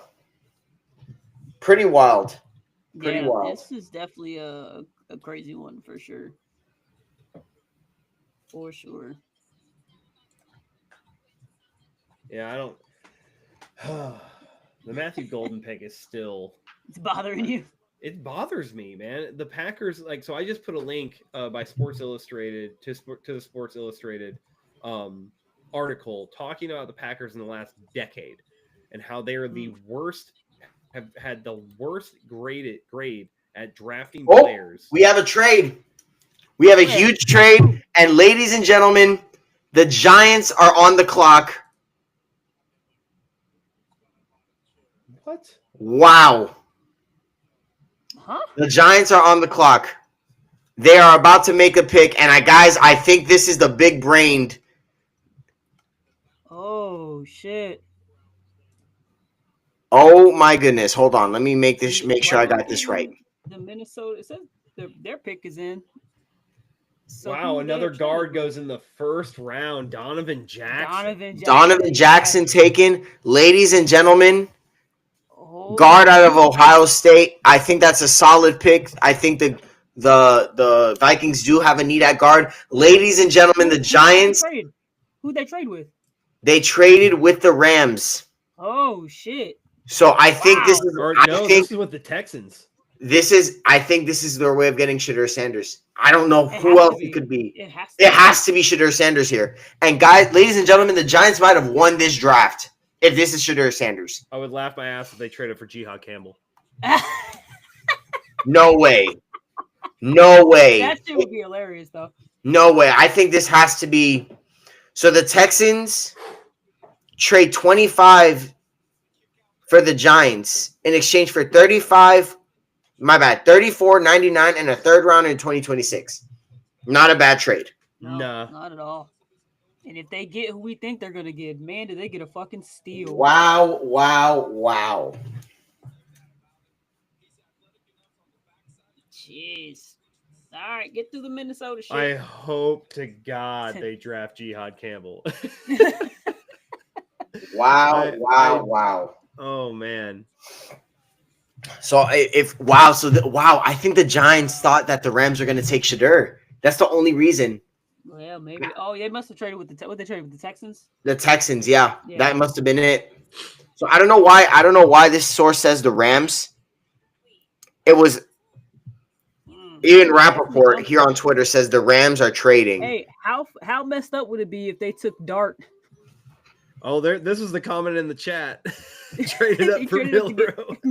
That'd be wild. Oh, Wild man. stuff. Oh, brother. Because I had Dart going to the Rams, so I mean, yeah. If they wanted to go Dart here, if the Rams wanted to go Dart here, I wouldn't be mad either. I think they. But man, Shedeur Sanders is right there, and this would be a fire pick for the Giants. This would be a great pick for the value, not risking it. Absolutely for the value. You get You get a generational talent. You get a generational pass rusher. Yeah, you can't be mad with that at all. Wow. Yeah. Wow. And I can only assume that they were planning on taking Travis Hunter up until somebody moved up. Oh my good Lord Jesus. No way, Chris. No way, Chris. I'm about to react to this right now. Hold on.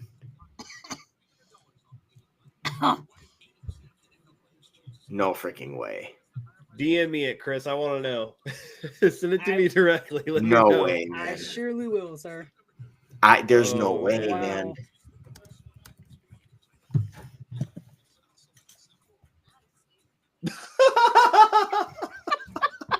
If this is not Shedeur Sanders, Oh my I don't know who it could be. God. Oh, brother.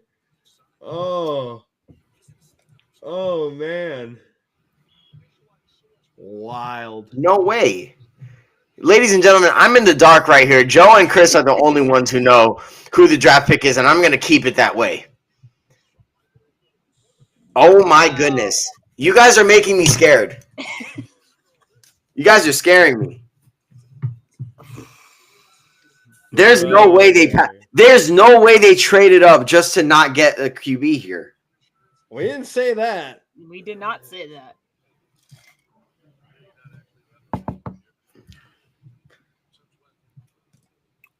Oh man. Well, you let me know when you're ready, Sammy. I like the pick. I think it's a don't better hate pick. it. No, I don't hate it at all.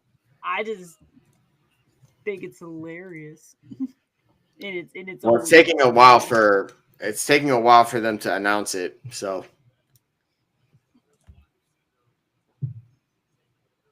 How much do you? Okay, I'm gonna go out on a limb here.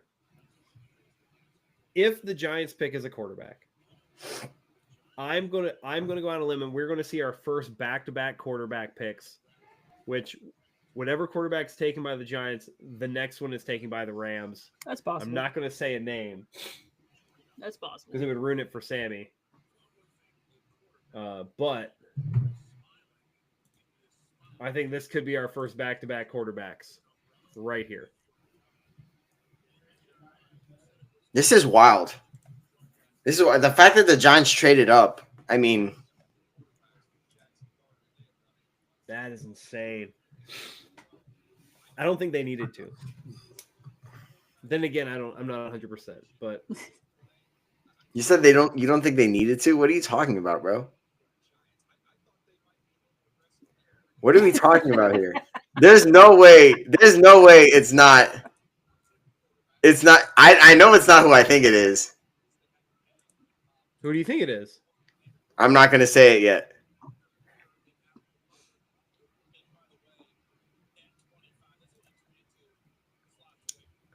Oh, They haven't even announced the pick. What's going on here? gotta love this draft, man. This draft has been. By the way, the Falcons unbelievable. made a trade with the Rams. The Falcons made a trade with, so the Falcons traded back up too. Yeah, the Falcons just made a trade. They're on the Like, clock. the Rams are like, okay, y'all can keep coming. All right, hold on. Let me see exactly who they picked. I got it right here. Oh wait, no, not yet. The pick is in. So you're saying the Falcons traded with the Rams? Yet the Falcons, The moved Falcons are up. taking So another edge rusher. I think they are too. They're going to Do take you think another they're edge coming up rusher. for Ezraku? Dude, if they paired Jalen Walker with Donovan Ezraku, dear Nasty. Lord. That him or Mike Green, I think, would be fantastic picks. Yep. Which, by the way, the Falcons trading up. I'm working on getting the details now.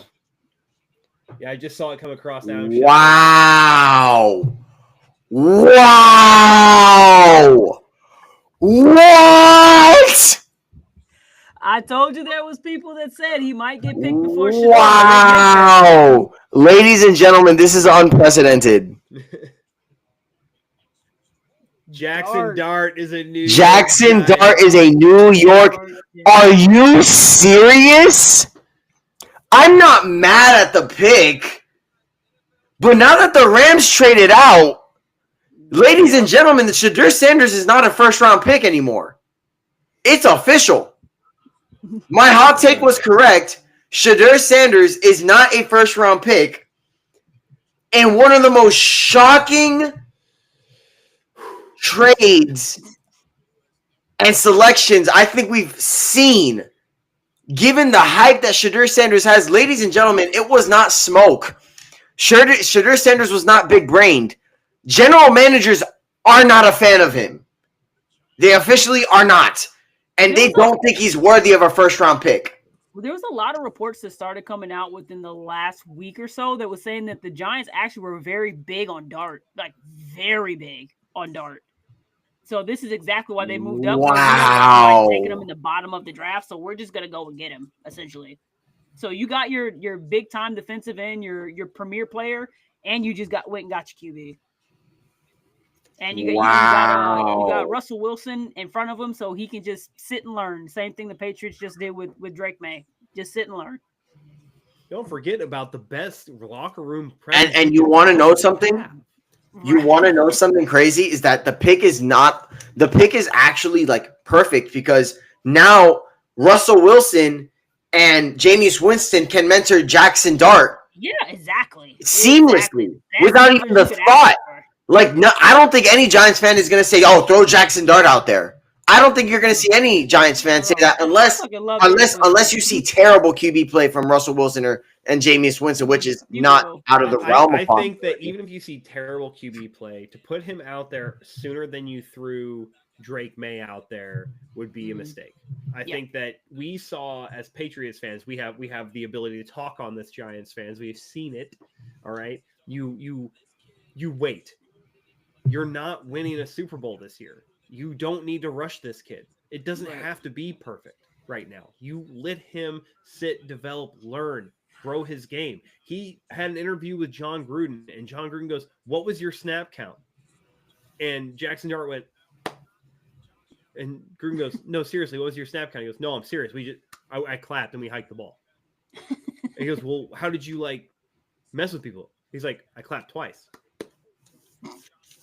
That was our fake. And so like he needs development. Yeah. However, absolutely. he is very, very he is probably one of the better quarterbacks in this draft from a skill set and tool set, sort of having it all together. I really like Jackson Dart. However, he's not pro ready. You need No. to let him sit. You have 2 veteran quarterbacks. Let them go out there and run this offense into the ground all year. It doesn't matter. All right, the official trade for the Falcons is in. Wow. Okay.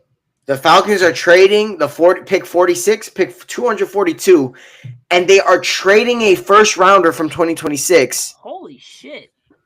And the Rams are going to get, and they traded that for the Rams pick at 26 and 101. Wow.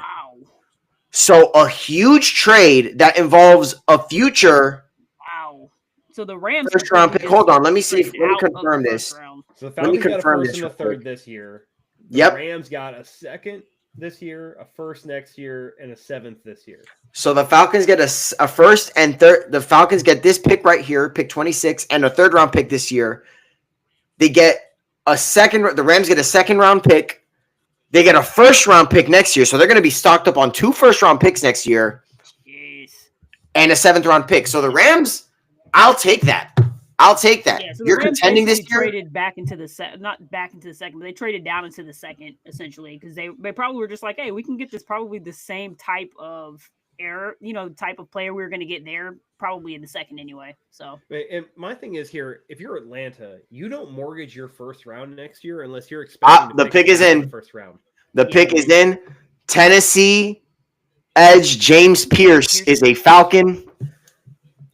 I The don't know how I feel Falcons about select that. a pass rusher, and honestly, not a big fan of that. I don't mind that. yeah, I know you like Donovan Azurake. I know you like him, but James Pierce isn't half bad either. He's not. My problem with him is the character things. I think that you need Atlanta's a young team. Granted, you have some veteran guys there, but they're across the board a very young team. You don't plug in a guy in a young team that has character issues. It just doesn't make sense. That's not a good pick to me. I think they did the right position. They got the wrong player. Well, according to Ian Rappaport, they've done extensive homework on James Pierce, and the team met with Pierce and his mom yesterday, looking into his character, and they believe personally that the culture set by Raheem Morris will help him.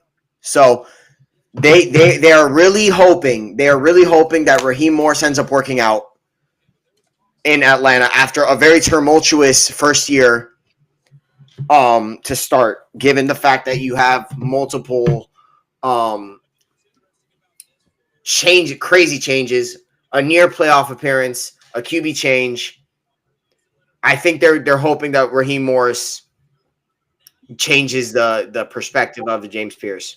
What are the chances? So the Ravens are on the clock. What are the chances they go wide receiver here? I mean, we have Egbuka off the board, we have Golden off the board, McMillan, Luther Burden still sitting there. is still available. Yep. So I wouldn't be the biggest fan because honestly, I think the Ravens have inconsistent wide receivers all the time. Like Zay Flowers, inconsistent. Even Mark Andrews has been inconsistent as a receiving threat. Like it's been odd. It Been has an odd story. I think an they odd either go edge or wide receiver here. I don't think, And I wouldn't be mad at it I at wouldn't all. either. You could see Maxwell Hairston maybe, or I could even see a reach on Josh Simmons here. I don't think that's. I the mean, case. I believe a tackle of theirs did leave for free agency. So they could go Josh Simmons here, and it would be a good. I think that'd be a great pick, given how far he's fallen. This just got posted as a question, and my answer to this is: could the Ravens reach for Jaden Higgins? Ooh, Ooh. I don't Yep. think they're gonna reach. I think they're gonna stay, and hope They- Higgins falls. If that's who they like, they're not going to get him deep in the second. That's not going to happen. And I go back to I think that there's a lot of X-type wide receivers, that big body guys who are able to go up and get the football. I think there's a lot of those guys in the draft. I don't think you need to reach for a Jaden Higgins, but like you said, Chris, if it's your guy, Yeah. he's not going to be Then you go there get by him. the time you're picking in the second round or the third round at all. You're going to have to trade Yeah. up in the second round to get him, or you Mhm. just grab him now and you don't mortgage any future draft capital and you get some of the guys you get later. So Yeah. I think it's an interesting decision here for them, but I actually think Mike Green's the pick here. I think Mike Green is a Baltimore Raven. I think his mentality is a Baltimore Raven. I think the way he plays is a Baltimore Raven. I would like Mike Green as a Baltimore Raven here Yeah. Yeah. I would for agree. sure. It But is this crazy, next 'cause pick, the Lions are probably looking at him like, "Ooh, please don't take." Well, I don't know. They might end up taking Will Johnson. they might take Will Johnson, Michigan kid, keep him in state. They may, especially now that he's fallen. I mean, Will Johnson was a top 10 pick before his knee issues. So if that's the Right. case, I'm gonna be right back, chat. I need to use the bathroom real quick. Yeah, and I will same. be Actually, I right was about back. to do the exact same thing. So that so it's works. just me. Just you Hold hang it, hold it down, Hold it Joe. down, man. So this pick is interesting to me. I don't think they're going to go guard. Maxwell Harrison could be a Raven. I think they like that he would fit that mold. Defensive tackles too empty right now. I almost want to say they reach here. Chat. I almost want to say they reach. I think this might be a Ravens reach here for a wide receiver. If they like Jaden Higgins, they haven't really ever had a big bodied wide receiver in Baltimore, at least not for years now, that could really go out there and do the things you want to see like a Jaden Higgins do, right? Like win those red zone matchups, win those outside one-on-ones. And, I think that Lamar Jackson would love a guy who could go out there and just toss a ball up and he's coming down with it. He's just going to go out there and get it. So I think Mike Green's the better pick. It would not surprise me if Jaden Higgins is the pick that they end up going with here. So the pick is in, and now we're looking at that. I think that what the Ravens do here really is going to dictate what the Lions choose to do with their needs. Is they have some of the same overlap here where it's edge and wide receiver, and you're kind of seeing how that's going to play out between them. Still a lot of good edge choices here. Donovan Ezra-Ruaku is still available. I think he would be a very good Lion or Raven. Mike Green, as I just talked about, could fit into both organizations. I think he would be very, very good there. Both of these teams need a guard, and Josh Simmons has had questions about his, arm length, along with just about every other tackle in this draft. He could shift into guard for both of these teams and be very, very serviceable there. But this is getting interesting for me. All for right, sure. what I miss? I'm just talking about the differences between Mike Green, Donovan Ezra-Ruaku here, Maxwell Harrison, and possibly Josh Simmons. This could be either pick 27 here with the Ravens or 28 with the Lions. Could be a Josh Simmons location if they shift him to guard, which I think that he's had the same arm length questions that a lot of the other tackles had in this draft. Shifting him to guard would be very, very beneficial for these teams. Yeah. And I think it's a possibility for them as well. So Why do I Ravens just pick feel is like he's gonna end up with the damn Chiefs? That's how I feel. I mean, it wouldn't surprise me realistically. But they definitely need one. So Malachi Starks. oh shit. Okay. I Not a bad understand the pick. Yeah. He's a safety. He's not a corner. You needed a corner, I guess. Secondary help. I think he pairs well. I think he's the best safety in this draft. Yeah. But I find that very interesting, to be honest.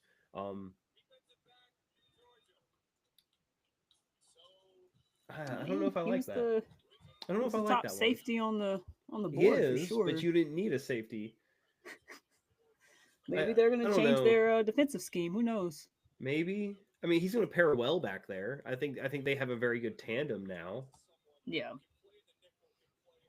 But He's like, but with the other players on the board, probably could have went elsewhere. yeah. So now we have the Lions. And this is what I was talking about. The conundrum with the Lions is that Yeah.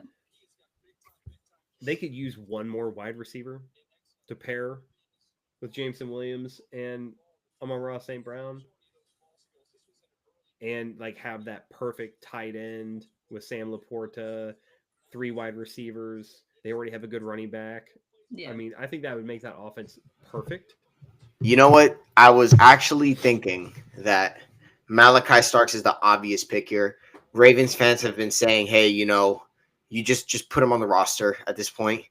And as expected, they went with Malachi Starks. I don't know if I like it. I was just telling Chris, I don't know if I like it. I think him paired with Kyle Hamilton is a great duo. Well, I did say it's a great. You have a very good tandem in the back. Yes, sir. Very good tandem. I just don't know if I like it based on some of the other needs you have. Like I understand it. He's one of the best, if not the best, safety in this draft. I think he is the best safety in this draft. I don't think. Well,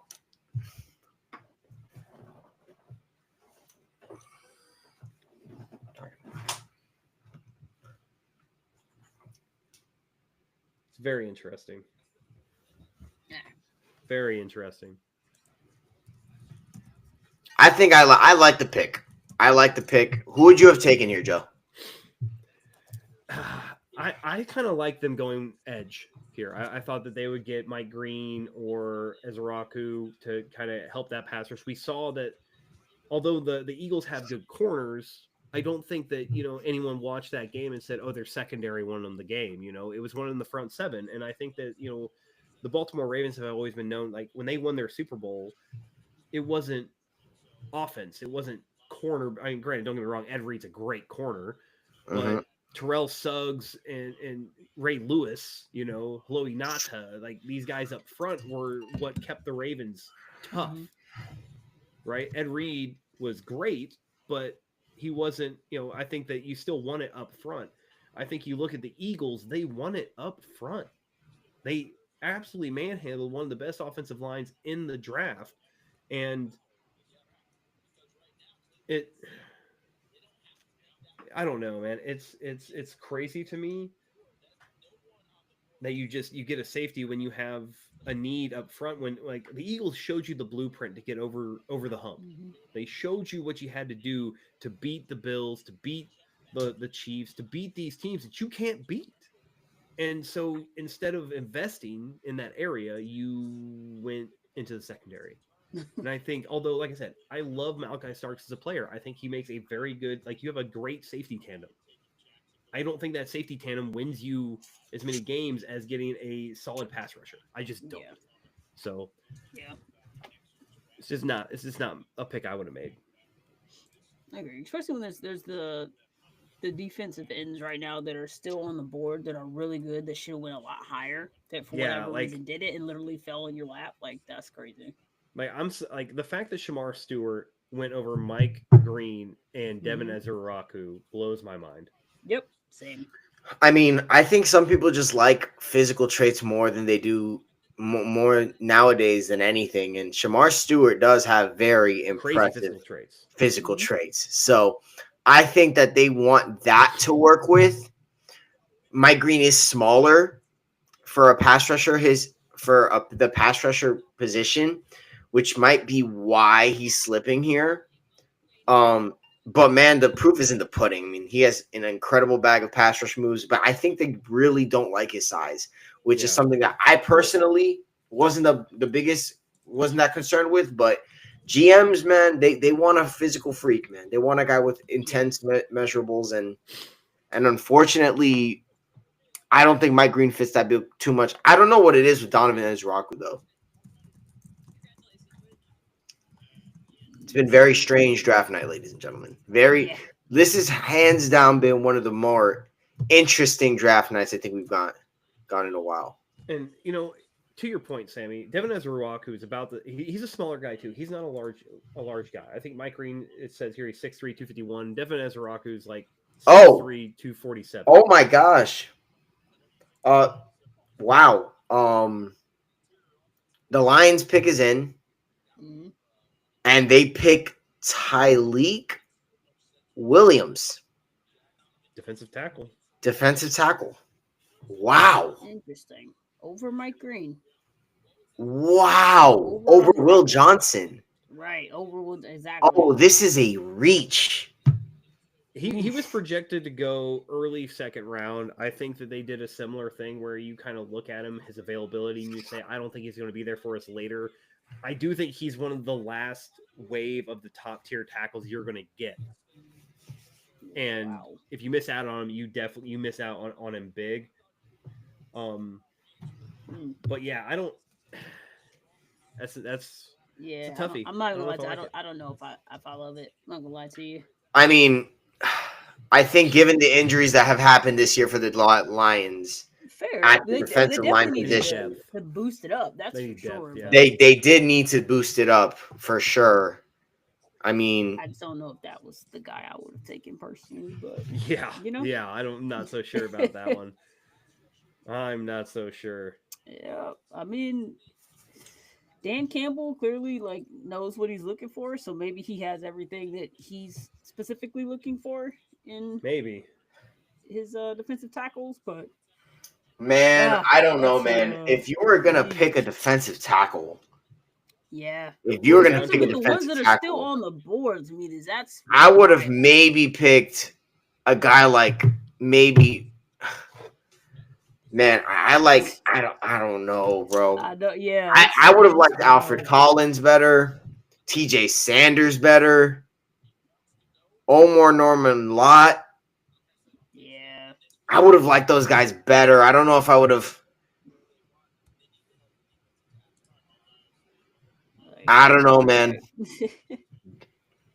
I don't know. I don't hate it. Maybe I even don't Darius hate it. Alexander. Yeah. Jeez, bro. I don't know about that pick. I don't know about that pick, guys. I think we need to start talking about the fact that the Bills are going to get either Mike Green or Donovan Ezrawaku. Yeah. And they've needed pass rush help for a while. They've needed. That's going to happen. And the Bills would be dumb to not do it. That is going to happen. And that is terrible for us. They need it. They absolutely need it. And that's terrible for us. We all know that's terrible for us. So we got a big question here. The Saints needed a quarterback. Do they trade up to 32 and try to steal one from the Cleveland Browns? Ooh. I don't hate it. You think the Cleveland Browns are going to go QB? I'm assuming they would try to come up to get Shador. They do need one. Shador Sanders. He's oh boy, what a great draft that would be. Trading into for the final pick, the Eagles trade out, and the Saints jump the Browns and get Shador Sanders. So they get Mason Graham and then Shador Sanders. Oof. If the Browns if it ends up working out. Yep. Or the Saints jump them and try to do it. That'd be interesting. There's still a lot going on here, man. I'm not gonna lie, man. I know Shador Sanders is very, very upset, man. And I'll tell you why. There was a lot of discourse concerning his attitude. And we all thought it was smoke. We all thought, you know what? 2025, attitude on QBs. Really that Cam Ward is confident. But I think there's a clear distinction. I think GMs are like, yeah, Cam Ward's confident, but he produced. Shador did not produce enough to be that confident. And I think that's why GMs are passing on him. Or maybe it was his comments of, if you don't want to win, don't pick me. Like that's your comments going into the. I mean, I don't know about y'all, but the way he did his press conference when during the combine, I was bothered, and it wasn't because of who he is. Like, I could care less, like, who your dad is, whatever. Like, I don't have anything against him when it comes to that. I don't have anything against, you know, how he played, how he didn't. I don't think anybody really has anything truly No. against him. It was his mannerism and how you're talking to the, like, you don't realize, like, this is a business. This isn't your dad's friends. This isn't college. Like, this is a business. So if you're going to talk to business owners who all of their money, time, the energy that they put into it, and they're basically their lives are on the, not their lives, but like their ability to progress themselves depends on you, and your way of contacting them or talking to them is basically like their bottom of the level at all. Well, if you don't want to win, don't pick me, because that's what I'm gonna do. So if you don't want to win, don't pick me. Like, it is like even listening to his on his pro day or whatever they decided to call it, and he was speaking there, like, it's just it's irritating to listen to, because there's a difference between being confident and being smug. There is a huge difference between the two. And I think he definitely shows that. And you can even see it now, like they're showing like him in his house or whatever, right? And he's just goofing around. He's laughing, like, yeah, it seems funny, but you just look entitled, and you give off I'm entitled type of vibes, essentially. So, and I can see a lot of GMs like, I'm not going to risk my livelihood on how you behave. I'm good with that. I will take a guy that I think is all about us and actually has the ability to kind of dial himself down and realize, like, you're coming in as a rookie. You are not a top tier leader. You're not a top tier this. Like, you're coming at the bottom and you're coming in with a bunch of grown men who've been doing this for years. You can't come in and act like you're taking over the world. You can't do it. And that's how he comes in. So I don't. Wow. The Commanders pick is in. Oh, okay. They take Josh Conerly. Ooh, okay. Jr. So hey, I like Josh Conerly a lot. They trade for Laramie Tunzel, and they take a tackle first round. I think I am a fan of that. Yeah, absolutely. I'm a fan of that. Laramie Tunzel is getting up there a bit in age. Have somebody to mentor behind him. Yep. Great pick if I'm the Commanders. I'm very content. Interesting for sure. I like the pick. So that essentially means Josh Simmons, they're concerned for his injury, period. Yeah. Because he is now the what is he now? The fifth tackle? Yeah. Mm-hmm. So they're concerned for whoever grabs him in the second round is going to be very lucky.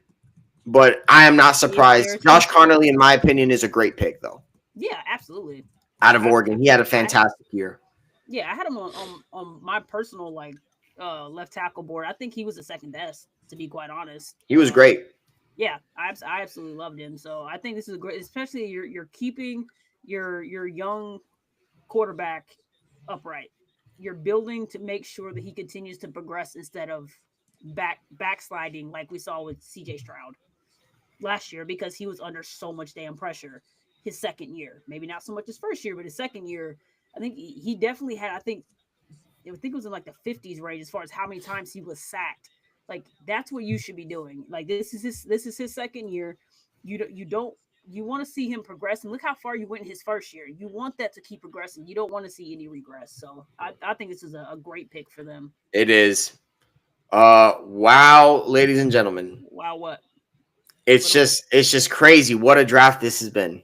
Oh, like, I thought something else happened. Like, no. I mean, it wouldn't have been surprising. Would have been, huh? Like, no, not at all. What's killing me. I mean, the idea that we're seeing a top 10 projected pick slide that far.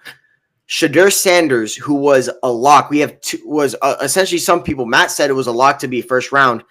2 QBs selected ahead of him. One was obvious. The other, I mean, we could be talking about that move for a very long time if it doesn't go New York's way. Right. Yeah. We have had multiple falling. We have multiple players that are very talented falling. Some questionable picks, some home run picks. I guess I'll ask you guys, Joe, a question, a very important question. Who do you think has won this draft overall? Now that we're heading to the end. Man, it's hard not to pick Jacksonville. Mm-hmm. It really is. Honestly, for me, though, if everything goes the way Cleveland wants to go, their first picks in the second round, you cannot be upset as a Browns fan right now. I know you don't have a quarterback answer, and you're probably not going to see anything next year. Like, I don't think this is we're winning the AFC North kind of draft. But you have 2 first-round picks next year. You're going to have 2 of the first 5 picks in the second round of this year's draft. If those go your way, you're right back in the thick of this thing, and you're out of the Deshaun Watson problem. And on top of that, the Browns have 2 first-round picks next year. Yeah, that's because of that trade. I honestly, it's hard for me to say that the Browns. I mean, the Giants taking Abdul Carter. I was like, it's not a need. And then you trade back in and you get Jackson Dart.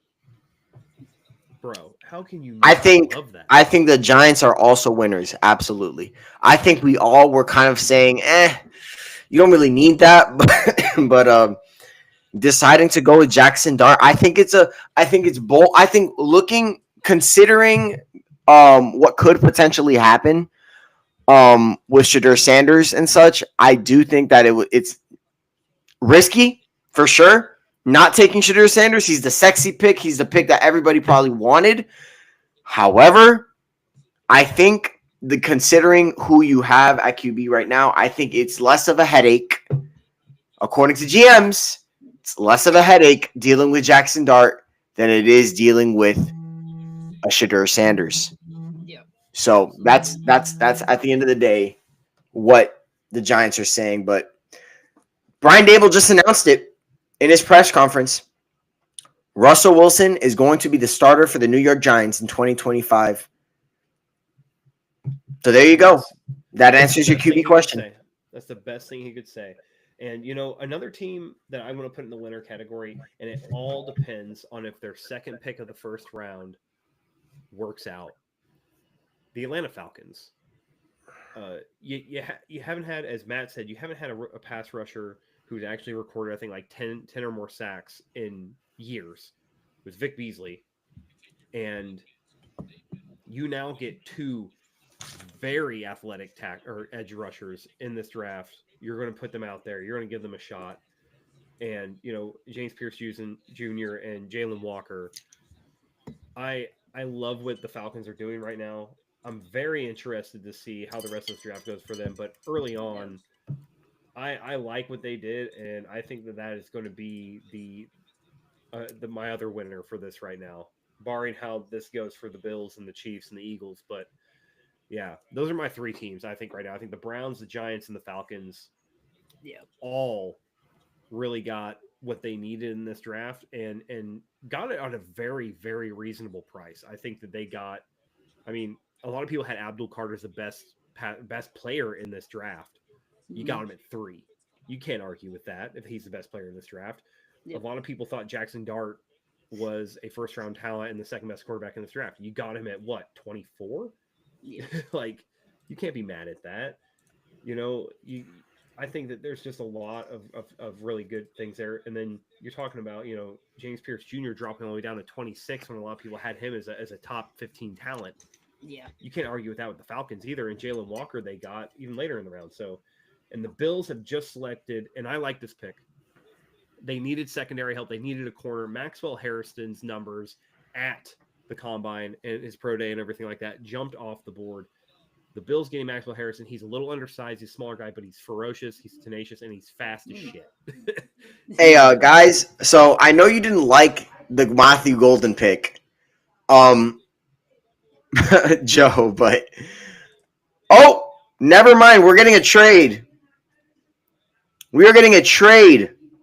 The Eagles and the Chiefs have made a trade, ladies and gentlemen, as if this night couldn't get crazier. The 2 Super Bowl teams that went and competed this year have made a trade with. Here is the trade details. The Eagles trade number 32 and number 164 to the Chiefs, and the Chiefs trade number 31 to the Eagles. Wow. You know what that sounds like? The Eagles pick is in, by the way, for the Lions. I believe, not the Lions. Bills pick Maxwell Harrison of the Bills. Yeah. Wow. Yeah, that's what I was talking about. That he's fast as shit. He's tenacious. He's a little undersized, but they needed corner help. Wow, ladies and gentlemen. By the way, and I feel like this is we need to make this a big deal. Will Johnson has now been picked over 2 corners, Jedi Barron and Maxwell Hairston. I don't know what the Bills are doing, not taking a pass rusher, but I guess they do definitely need corners as well. So I'm not too mad at the pick. Don't worry, both. If Mike Green and Devin Ezra-Ruaku aren't 31 and 32, it's gonna blow my mind. That's wild. Matt is irate right now. Matt's like the Eagles are gonna pick somebody badass, aren't they? Man. Yeah, guys, it's a pass rusher. The Eagles are getting a pass rusher, and it shouldn't be even a discussion here. I mean, it shouldn't even be a discussion. They lost Milton Williams. This past free agency, and they're gonna get either Mike Green or Mr. Donovan Ezra-Ruaku. So how much do you want to bet? How much do you want to bet? This is TJ Sanders or Omar Norman Lott. They don't need defensive tackles, though. Milton Williams was a defensive tackle. I was more of a defensive end. He played interior defensive line. I'm just saying. I can tell you where he's playing for the Patriots. All right. Wow, so KC and Philly make trades. That has to be that one likes someone better than the other, and they're okay. Oh, by the way, I do think Josh Sweat leaving means that they're getting a pass rusher. So yeah, so they're getting a pass rusher anyway. But man, this kills me. Wow, what a draft! This is such a great draft. A lot of surprises here. So far. We had one trade for 23 picks. Yep. Man. And now all the trades came in. Every single one of them. What a fantastic draft it's been. It's been a great night of. Oh boy. Yeah, Matt's gonna be mad. You want to go ahead and just say it, Chris? No, I do not. No. You have furiously asked me not to, so I'm shutting it up. That's a very fair point that you just made, so I'm going to go ahead and allow it. I'm surprised these two even traded with each other. It is rather same. incredible. Like it would be like you know, divisions don't even trade. Like inner city divisions don't even trade, bro. Like, but Super Bowl championship contender, and it's a rivalry because it's happened more than once. Yeah. Is that what we call a rivalry now? All right, fair enough. Fine. I mean, how many times straight did the Patriots beat the Dolphins? And us Dolphins fans are still like, oh, this rivalry is intense. Only in New England. We always lost you guys in Miami, especially if it was early in the year. Oh, I mean, Miami. Because you guys have Miami has one of the most unfair weather advantages I have ever seen in a state. Don't be mad because God chose us as a sunshine state. Okay, don't. I'm not mad that God chose you as a sunshine state. I'm mad that you guys built a north and south facing stadium that put the visitor sideline for a 1:00 game in the sun. You guys are in Boston, okay? And then you chose white as your home color. So not only are they sitting in the sun, they're sitting in the sun in their dark, all I hear is crying. Uniforms. You guys have beaten us here multiple times anyway. At a fucking Wahoo gas station, all right? Like just on the rotisserie thing. You see, you're mad because look. First of all, we have to go on the visitor sideline in Miami. We have to go stadium to boil water. We have to go to your cook an egg on the bench. Hold on. In September in Miami. First of all, we have to deal with your weather, which is terrible, by the way. New England's weather, terrible. We have to deal with your fans who may or may not be racist. That's number 2. And then 3, on top of all of that, we had to go up against the best defensive mind in the history of football. Okay, so I don't want to hear a thing. I don't want to hear a thing complaining about the way our stadium is structured. Please, I'm just saying, please. man. You guys Complaining had about plenty of Maybe fans. play it up here a bit more. You guys wouldn't lose as soon as the weather gets below 40 degrees. All right, bro. Ooh. All right, you know what? We're moving the goalpost now. We're making it about something it's not. Okay, let's not do that. You're right. The Eagles pick is in. Yes. It is in, and then we're getting the Chiefs next, and then that'll be the end of the draft. I don't know if there's any prospects still in Green Bay. I would assume Will Johnson, Mike Green, or Devin Ezra-Raku. Will Johnson's got to be there. Jihad Campbell, maybe. Ooh, Jihad I don't know Campbell if would be a Jihad Campbell would great there. pick. He's still there. He's the best pure linebacker there. Yeah. Chris, your face just immediately just next time just block your face, bro. That's a great pick. If it's Jihad Campbell. This was for you, by the way, Sammy. Huh? This comment was for you. And TB12 and Gronk and Edelman and Moss. Yeah, there you go. Yeah. Like the weather, please. Okay. It certainly didn't help us that much. You guys complaining about weather. What in the world is that, bro? Man. It's the most ridiculous thing I've ever heard. That pisses me off. Like that actually pisses me off that you're actually complaining about the weather, bro. Like we have. I have that to do with so much pain. No. Let's talk about this for a second. I have that to do with so much pain as a Dolphins fan my entire life, and you are out here complaining about the weather advantage we have, as if that makes as if that creates this like magical home field advantage, as if we haven't lost to the damn Falcons at home like 15 million times.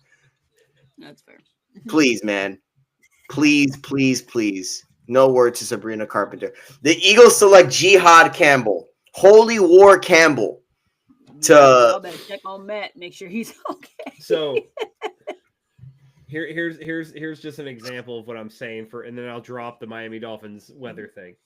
Against a game, the Dolphins hosted the Minnesota Vikings, whose dark color is deep purple. Do you know what I'll let you guess. What was the home sideline temperature? 112. 90. Yeah, 90 degrees for the home sideline temperature. What was the visitors' sideline temperature where the deep purple people eater Minnesota Vikings were sitting? 130. 122 was a 32-degree difference. Which I don't know if you know this, Sammy. It's a big fucking Home field advantage.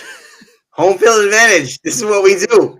Like what? The only stadium that has more home field advantage than that is the Denver Broncos because they play a mile above sea level. Fair, yeah. First of all, you guys have crowds. It's not like Miami has a rowdy fan base constantly there. On top of that, Denver actually has a crowd and they have the mile high stuff. We Dolphins fans sometimes get overtaken by these said teams. I don't know if you guys saw the Bills Mafia. Put like 2/3 of your stadium in the shade, so all the visiting guys buy all those tickets and they sit behind your team and heckle them the whole time. My team? Your gift is your curse. What are you talking about? We send those guys over to we make sure those people get the very sunny seats. See what I'm talking about? Why would you do that, Sammy? Why would you want to put them in the sun? Please tell me. You know why, Joe. Tell me why you want to sit them in the sun. First of all, to burn them out, one. And then two. See? There you go. Burn them out. Because I know they're very Caucasian and they've never had sun like that ever in their lives. Jeez, you're not wrong. Come on now. They're from what? Buffalo? Please. Bro. There's not an inch of sun that goes. There's not a single sunny day that happens in Buffalo, New York. Please. Buffalo, New York. I leave places like that looking like a red delicious apple. It is not a good time. Buffalo. But no, about this Eagles pick. Now that we're done. Yeah, let's talk about Jihad Campbell, man. Great pick. I think that I don't think it was a need, but when you're talking about best player available, I think Jihad Campbell, Will Johnson, those are the two best players available, and I think you pair Campbell with Bond. and that is next level. That is a hell of a linebacker duo. Jihad Campbell is a monster. I agree. And I think the Eagles, even though they lost, some edge rushers, I think there's more edge rushers later in this draft they can get. They lost some defensive tackle depth. There are still some guys they can get. Jihad Campbell paired with Bond, you almost won't miss those guys purely because just the kind of force that they bring. And, we saw Bond make one of the best plays in the Super Bowl when he fully laid out for that ball and picked Patrick Mahomes off the way he did. I don't know very many linebackers in the NFL, in today's NFL, that can make that play. And he absolutely made that play. So you pair him with a Jihad Campbell, 6'3", 235. Guy's an athletic freak. He's a sideline-to-sideline linebacker. The Eagles, the best team who just won the Super Bowl, who are going to go defend their title, just got one of the most athletic linebackers. And once again, hey, Matt said it. They're going to get somebody good and get better. And they did. And another thing, I mean, Nakobe Dean was fighting injuries a lot this year. Something that was a concern of his back when he was drafted. Jihad Campbell is a perfect guy if they want to move on from Nakobe Dean. Jihad Campbell fills in right there. Also, Zach Bond. I mean, he's just hit 30. We don't know how much longer his prime is going to be. I mean, he just entered it. He literally just had the best year of his career by far. And now he's going to be next to Jihad Campbell, a first-round pick that was highly touted. And some say is the best coverage linebacker best linebacker, period, in this entire draft. So, man, shout out to the Eagles, man. They continue every single year. Like, they draft every single very year. fucking well. They do something. They do something, man. Yep. And Like Jalen Carter, when they fell to him, I know it was obvious, but hello. The Chiefs pick is in, by the way. Yeah. it is in, and Yeah. It's a sensible pick. I'm interested to see what they do here. They could go in multiple different directions here. I would not be surprised. I'm searching for him right now to see how far back he is, and I'm not liking how far I'm gotten the scroll right now. Looking for this guy. All hail the mustache. That better not be towards me.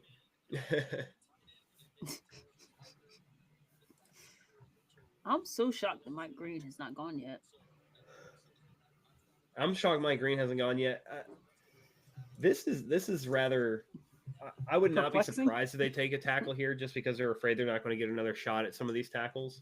There it is, Josh Simmons. Josh Simmons is the pick. It's sensible. It makes sense because you get him on the 5-year deal. With a 5-year option instead of trying to take him in the second. If you could even get him in the second, there's no chance that he may be there by then, and then you're only stuck with his normal rookie contract. So it's a smart move. Good news, Sammy. The all hail the mustache was not directed at you because it was directed to a man who has a way more impressive mustache, and that is Andy Reid. Of course. By the way, speaking of Andy Reid, he's made his selection. Yeah. And you know what? This is a very great pick, given the value. This man is very talented. Josh Simmons, offensive lineman. Yeah, we already said that.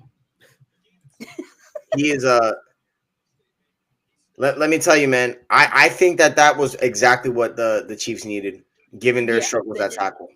Yeah, Yeah, and really did. like we said, they lost that game up front. Everybody knows it. They lost that game up front. Excuse me. And I think that is. It's crazy that it was 3 minutes behind because it just dropped here on Twitter for me. I mean, I had NFL.com, ESPN.com, YouTube TV running. I could try everything I could to see if I could catch it. It just, I don't know. But that does conclude the first round. It is a Shedeur 11 Sanders here. did I know not go. Sammy and Chris, you guys are pushing midnight. Thank you Yep. so much to everyone who tuned in, everyone who's still here. I appreciate you all for tuning in. Hopefully you had a good time. You enjoyed it. We know we did. And we'll see you here next year for the draft. We're hoping to do more lives coming up. We'll be sure to tune in for that. Until then, have a good one. And, hey, enjoy the rest of the draft weekend, baby. We'll see you later. Yes, sir. All right, guys.